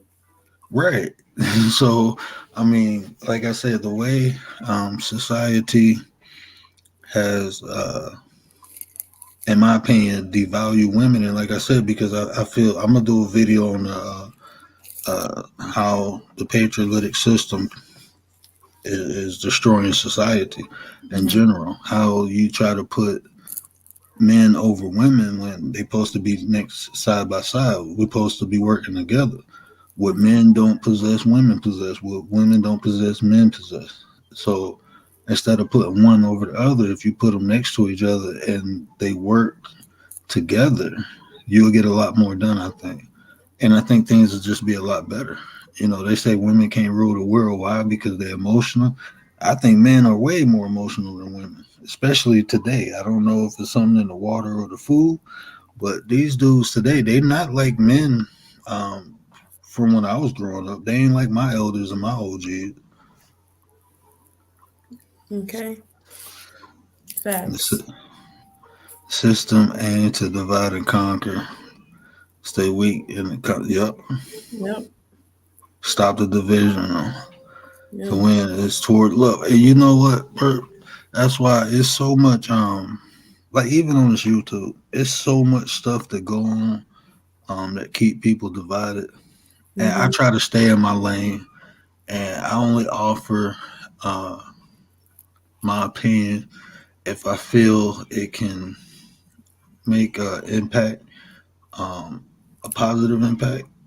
Like if people going at it, if I can be a mediator and resolve the problem, I will. But I'm not going to offer my opinion, and I'm not going to take a side because I've learned, I learned the hard way. When you take sides and those people get back together, the person's side you didn't take is going to have a grudge against you, even though they cool. Now y'all ain't cool. I was gonna say So that's the problem is that society as a people don't know how to not agree on something and let the disagreement be that. We yeah, just don't agree on this. That's fine. We still have other things that we have in common. But it's like once that disagreement comes, it's almost like, oh, that's automatically you now. So now I'm not messing with you. But it's like once we learn how to agree to disagree on certain topics and not just everything, I feel like it could be so much better. yeah. You say your part, I say my part. Okay, I can't change your mind. You can't change my mind. It is what it is. Moving on to the next topic. And Perp, you always welcome on this platform. Anytime you see that link, feel free to hit it. Okay. But yeah, it's so much, and I know you're not in the YouTube universe yet. These YouTube streets, as they call it, but it's like the real streets almost, man. Just cyber wise, I guess. It's so much, so many bright minds on here though. So many things. Like if we just stop arguing, you know, if we stop using or looking for things to divide us and look at the things that bring us together. You Mm-hmm. know, like Perp said earlier, love. Everyone, I don't care how mean or angry or badass you are, everyone wants that love. Everyone wants to feel that. Right. And like with me in real life, you know how I am. I'm kind of a loner. And Mm-hmm. that's because if I can't be myself around people, then I don't want to be around them. There's no point in me being around them. And I'm a happy person. I like to joke. Like Sean, I know when you first met me, you like, man, do this dude really like you? Like that's all I do is crack jokes on him, But that's my little bro, and I love him to death, and Mm-hmm. that's why I crack jokes on him all the time. That's just my personality. And you tell me that's just Dorian. And see but see that's what I am. I just like to make people laugh and have fun and enjoy it. But if you put me around people who can't do that, then I can't be around them. Mm-hmm. Like I said, it's too much chaos, it's too much hurt, it's too much pain in the world for me to contribute to it. I did that already, so now I'm on the other side. Like Perp said, I'm about that love. I believe honestly, if people really focus on the positive, on the love factor, I think a lot of this chaos will go away. Yeah. You And know, even circling that back into our conversation, it's or our topic, it's you know, like you said before, it's starting at home. Whether it's your daughter, your little sister, whoever, you want to be at home, be the first ones to tell them, that you love them, that they're beautiful. Because if they go out into society and it's somebody else in society being that first person to tell them that, and now they're getting this gratification from outside of their house, they're like, "Ooh, what did I do to gain this? What did I do to get this?" And so it's just a constant battle of I have to keep fixing and changing myself to make sure I keep getting this. But whereas if that right? that stone is built at home of I'm loved, I'm beautiful, then okay, somebody told me that out in society, like, okay, I knew that. Thank you. It's just extra confirmation. And so, like she said, starting with your daughters, especially, tell them that they're beautiful. Because then, if it's a man outside of your household, the first person that's telling them that, it'll be easier for that man to get into their mental and then into the physical. Because they're like, this is the first time I'm feeling this. Like, how did I get this feeling? And some people see that and they feed off of that. Like you said, they see if a person is not confident and they know, like, okay, this is probably what you want. So I'm going to tell you what you want to hear. And see, I think that's why we had these conversations, because that's another great tool. We need to. Everything starts at home, but we got to make sure we making sure these kids feel the love they need, so they don't go outside the home to seek it. I Mm-hmm. think that was powerful, honestly, especially with the young women, letting them know that they much more than their bodies. Mm-hmm. That they weigh much more than that, um, and teaching our little boys that that's not what all women are. I was thinking of this before we came on, right? I was thinking like, why?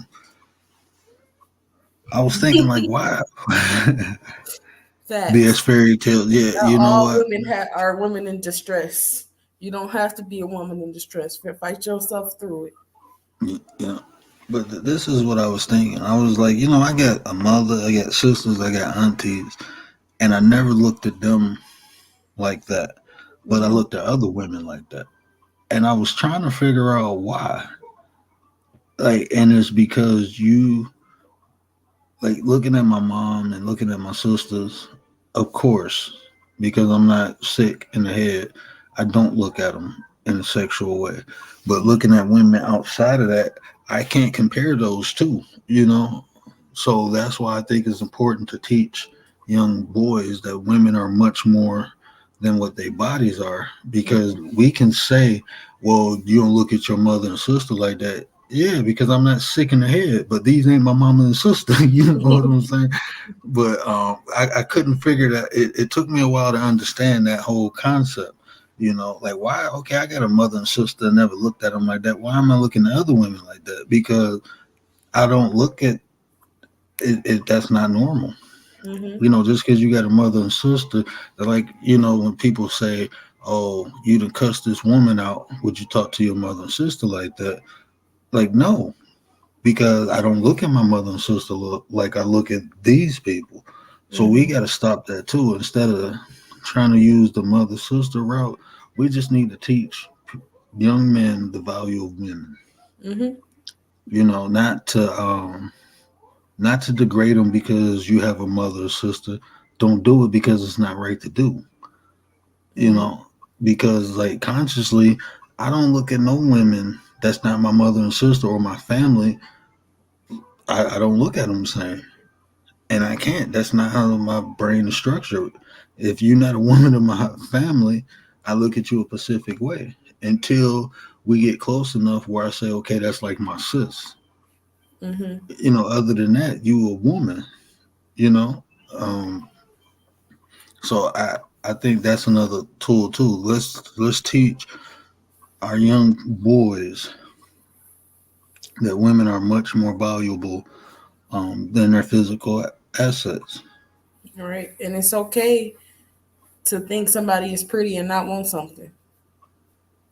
Right, Like, and let's I think this is a thing too. Let's redefine what beauty is. Let's stop teaching people beauty is solely on the outside. Let's teach them that it's on the inside first, and then what's on the outside just adds to it. right. That's what I'm gonna teach my son and my daughter. You know, because a lot of times you'll get infatuated on the outside, and by the time you learn what's on the inside, it's too late.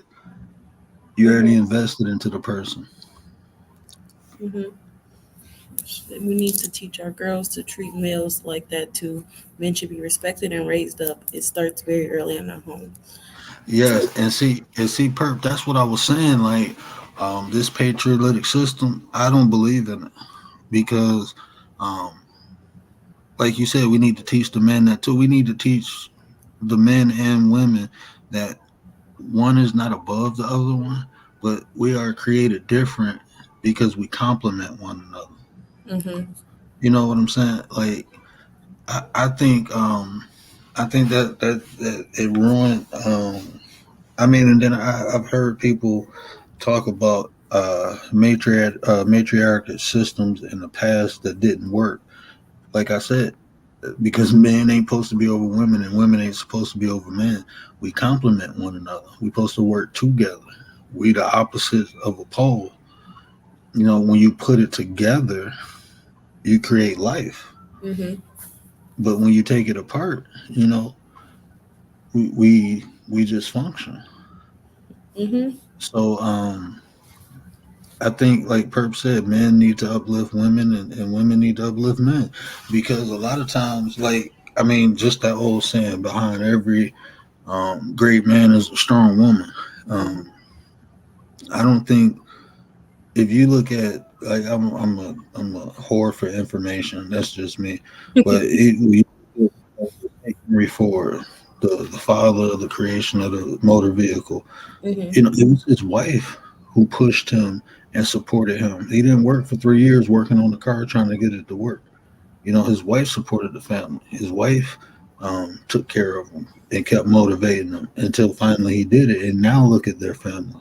Right. And You know, society tries to tell us that there should be no excuses for a man not to go to work. But the thing is, we, like she said, as a woman, have to understand that some men see greatness, and if we don't allow them to take the time to create and produce this greatness, then what? You're still gonna be stuck in the same predicament.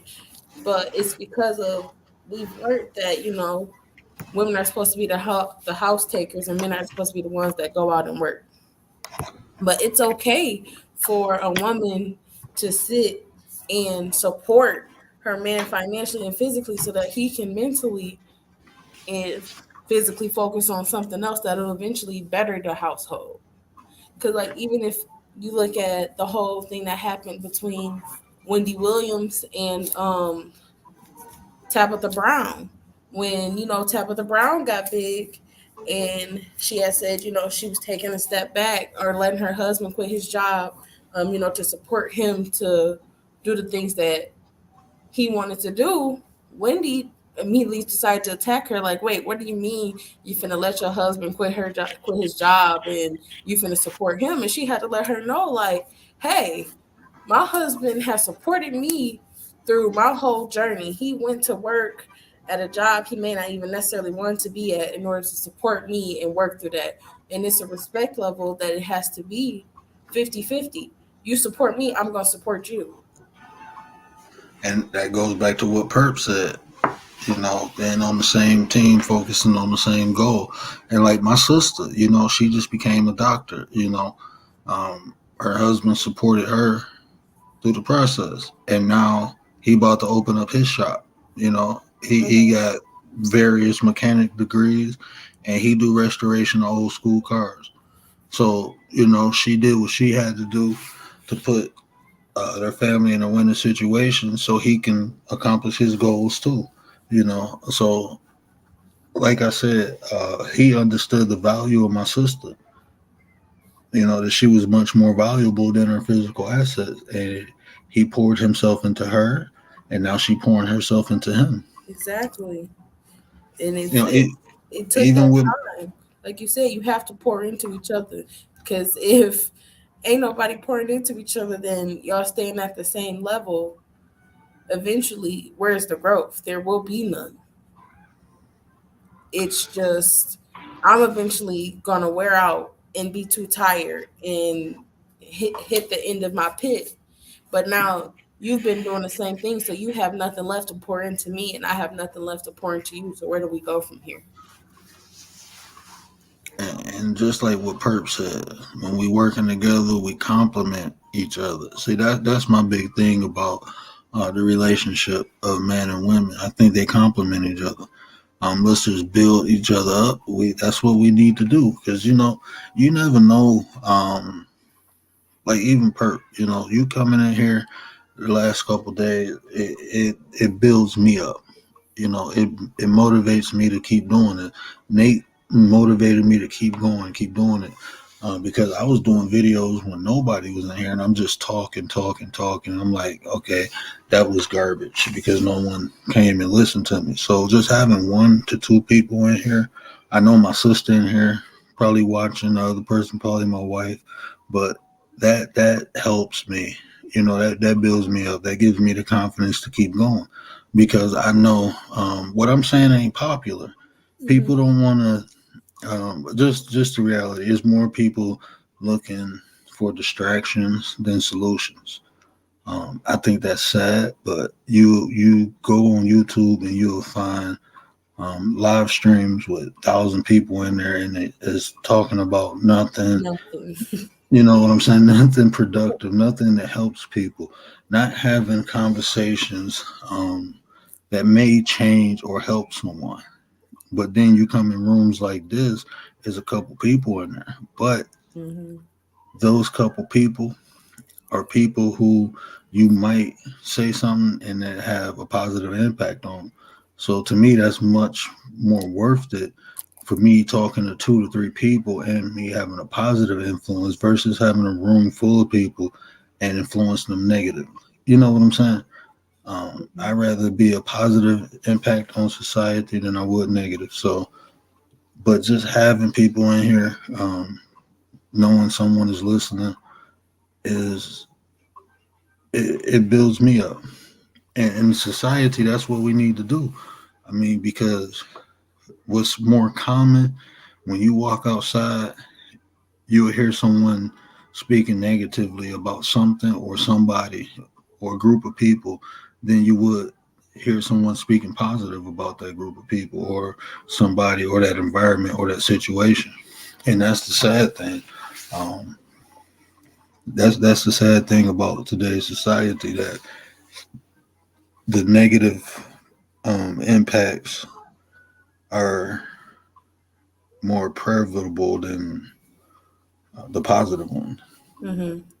And but that's why I'm saying, like, having these conversations, maybe I can touch the hearts of a couple people, and just a couple people, and then they go out and touch the hearts of a couple people, and then those couple people, and I mean, by the time you look back later, you didn't reach thousands of people. Right. You know, And it might not be directly from my word, but it might be through me telling one person and that one person telling another person, Okay, and working it with spread this. like that.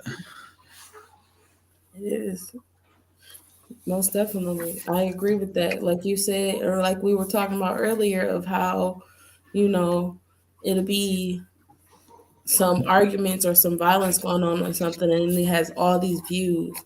Whereas you have another creator talking about positivity, talking about affirmations, talking about learning things, talking about, positive stuff, and they got half the views this violent stuff has. Why? Right.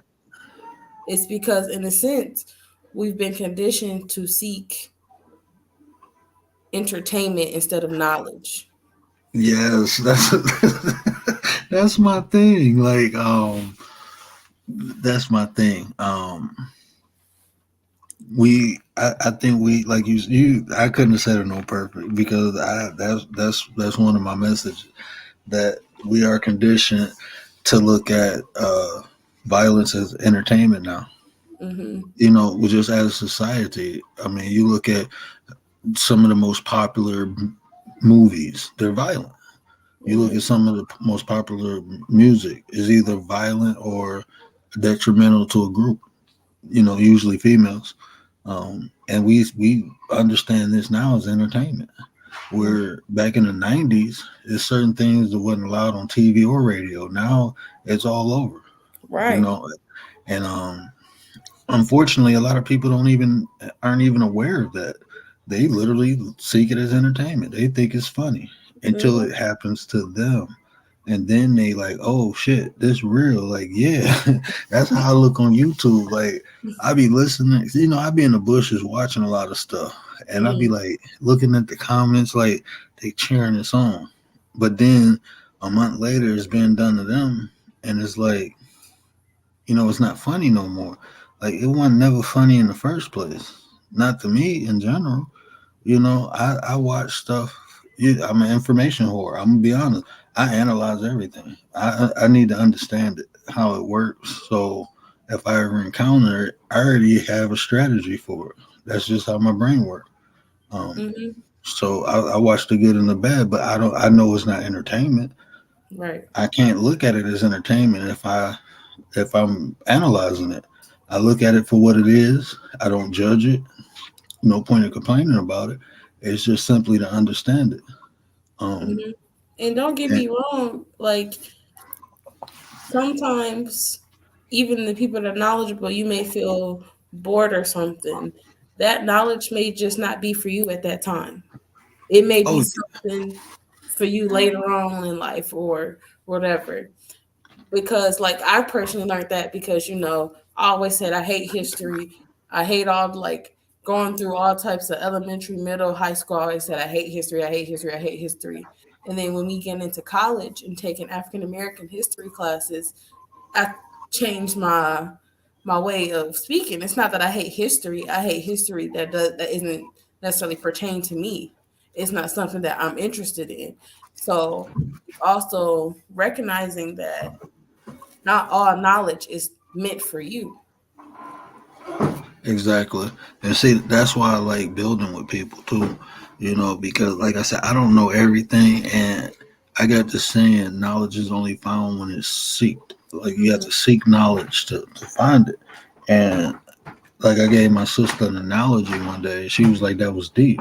But when you go into the bookstore with the intent on finding a book about cooking, you might walk past a book about ancient history or language or anything, and later on, you might want to know that information, but you passed it up looking for cooking Mhm. because you didn't seek it. Information and knowledge is only found when seek. That's why I try to tell people, always do a self reflection and see the things that you want to improve, and that way when you come across the information, you're aware that this is information that you can use.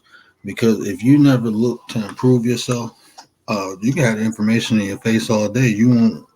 you won't even consider it because you're not looking for it. Right. So you have to be aware, because information comes in many different ways.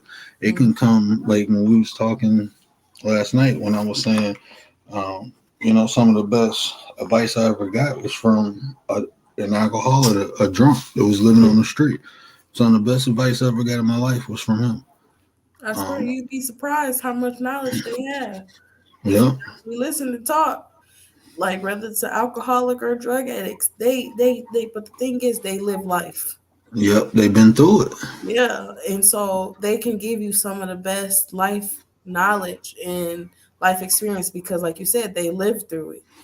Where they are now is not how it's always been. Exactly. It was a guy that used to be on what street? It was on Woodward. And one day I had caught a flat tire, and I used to see this guy all the time, and he was he was a bum, and I used to see him all the time, and I had caught a flat tire across the street from where he usually sit. And as I was fixing my tire, he came over, and I'm looking at him like, bro, what the hell is he come? He go come ask me for money. And he was like, he started telling me exactly like, you go keep having the same problem because the tie rod is bent. And I'm looking at him and I'm like, how do you know that? He designed the car I was driving. Oh, that's dope. Yep. He told me every flaw that was in the car. And I'm like, how do you know this? He was like, oh, I designed the cars, I just, he had a gambling problem. He lost his family, then he got into drugs, and he said, now I'm here. But this car I designed. And I was like, it blew my mind. And like Perp said, everyone has a story, you Mm-hmm. know. Yeah, Everyone, Mr. Wendell. Yep. everyone has different walks of life, and you can really learn. You can either learn a lesson, or like what not to do, or learn a lesson of how to change things moving forward from Yep. anybody. Like literally anybody can teach you something because of they everyone has their own steps of life that they have took. Like she said, everyone has their own story. So you either take their story and you listen to it and you apply things to your life, or you know what things not to do. Yeah. But let me do you got any conclusions? Because this little girl waking up and I gotta feed her. Okay. What would you take away from this conversation? I think it's a very fruitful conversation. Perp, I thank you too because your Okay. comments had a great impact on the Definitely. conversation that we had. Even I talk a lot, so sometimes I go off subject, but your insight is greatly appreciated as always. And like I said, your comments help influence the Definitely. direction and the outcome of the conversation we had. So I want to thank you too. Um, Greatly appreciated, Bert. but, So, but oh, I'm go ahead. sorry. Go ahead. No, this is you. I'm sorry. I was gonna say, so I think honestly, the main things that we touched on that I would really take from this is to self-reflect first and foremost, because I feel like you can't really teach somebody else until you've learned yourself. So I feel like it's most definitely to self-reflect, realize where you are, realize what negative impacts had on your life, so that as you're raising up your children in your home, you can teach them lessons and put that knowledge into them and help build their character for them to feel secure, especially, since we are talking about women, young women. It is very important to teach them that it's more than just physical that they have to offer. It's more than just what's on the outside, because like you said, one day that can drop. That's going to drop. At the end of the day, gravity is going to take place. So it is important for you as a young woman to know your self-worth, because if you don't know your self-worth, anybody can put anything, tell you anything. Somebody could be putting nickels in, and you thinking they quarters. Right. So, Okay, baby. Okay, mama. so I'm a I think rock. that's really just the important thing Okay. to take.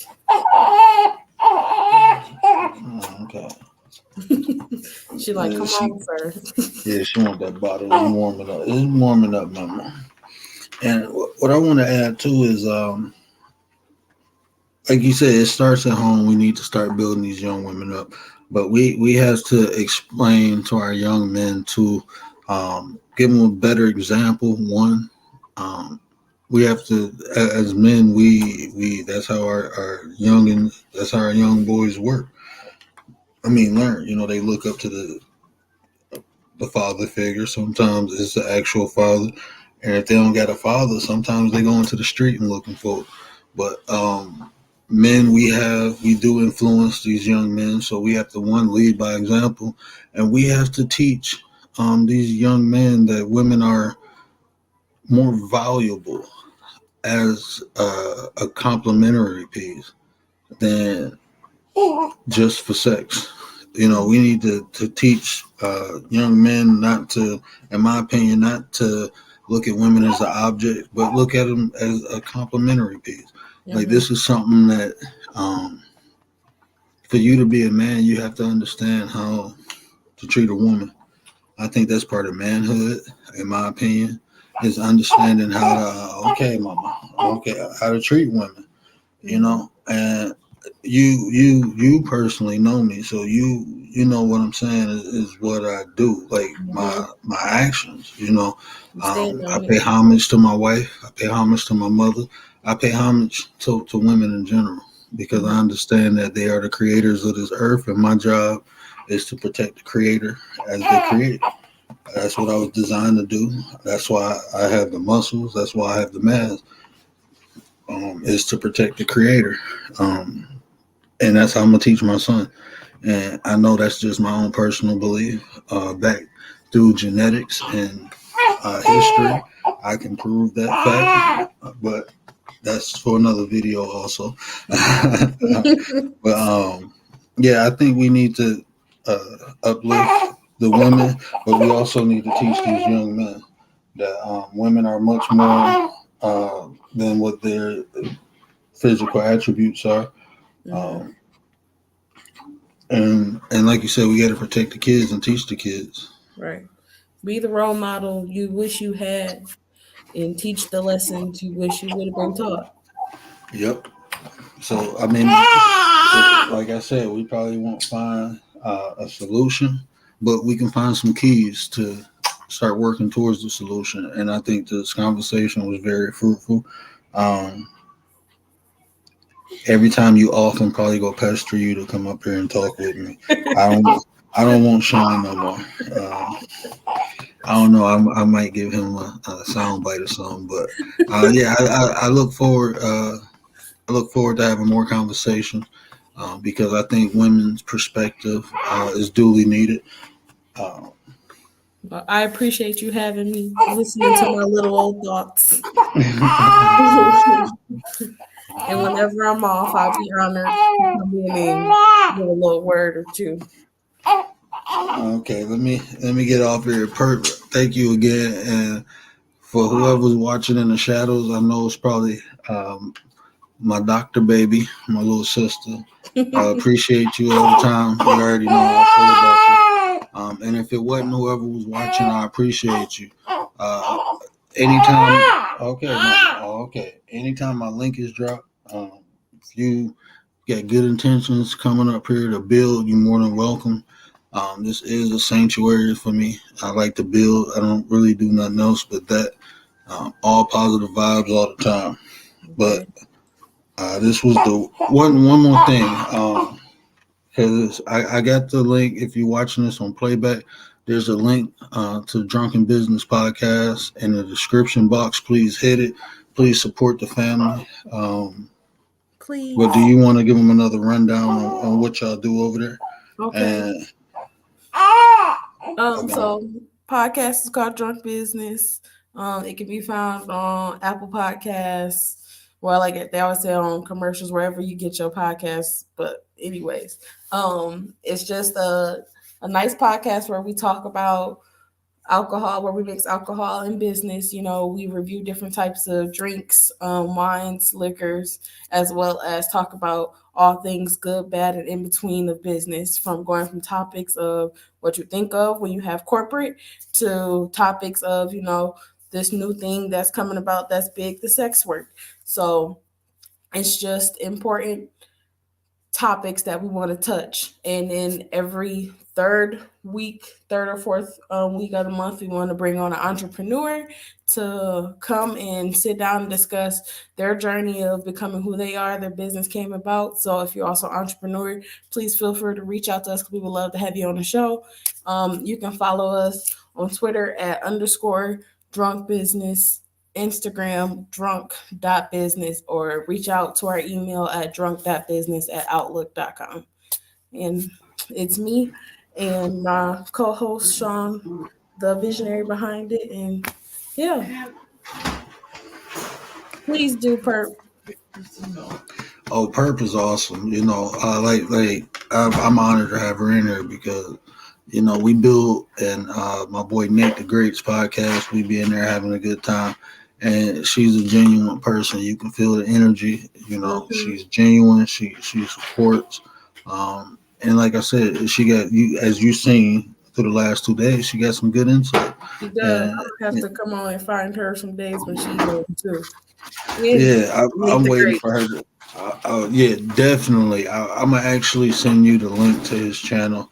Nate does stuff in the morning. He play music at night, and we just in there rock out and joke. He got poetry. Like tonight was poetry night. That's good. If you want to go up there and spit some poetry, and he network, and he network. If you support him, he supports you. And sometimes even when you don't support him, as long as you're being respectful, he gonna support you. And the conversation, he has conversations like this, just things that we can improve on in everyday life that we generally don't think about or focus on. He bring it to the forefront. So that's why I enjoy his podcast because, like I said, it's about building and creating solutions. And yeah, but I send you that information over. Oh, Perp, I ain't got nothing. I ain't got no choice but to have kind words for you because that's all you are. That's all you've given me to say. So I appreciate you just being you. Okay, man. Yeah. She ain't having that. Yeah, y'all can hear I'll my let you go lovely. be a dad. Y'all have a good night. Like he said, all blessings. All right, thanks again, and I'm gonna get with you probably later on this week and see the next availability, and we have another conversation. All right. All right, sounds good. All right. Thanks again for coming up. No problem. That's all I got, people. Do me a favor if you listen to this on playback. It's free to you, but it means a lot to me. You can just hit the like button, hit the subscribe if you're new, and if I say anything that resonates with you, do me a favor. Hit the share button. Help me spread the word. But that's all I got for y'all tonight. Hopefully, like I said, hopefully this conversation gave you a tool or something you can take away and use in your everyday life. That's what I do here. I try to bring my perspective from my own personal experience, from research that I personally did and share it. So hopefully I did that for you tonight. But again, conversations build nations, and I'm out. Yeah, we out, baby. We out.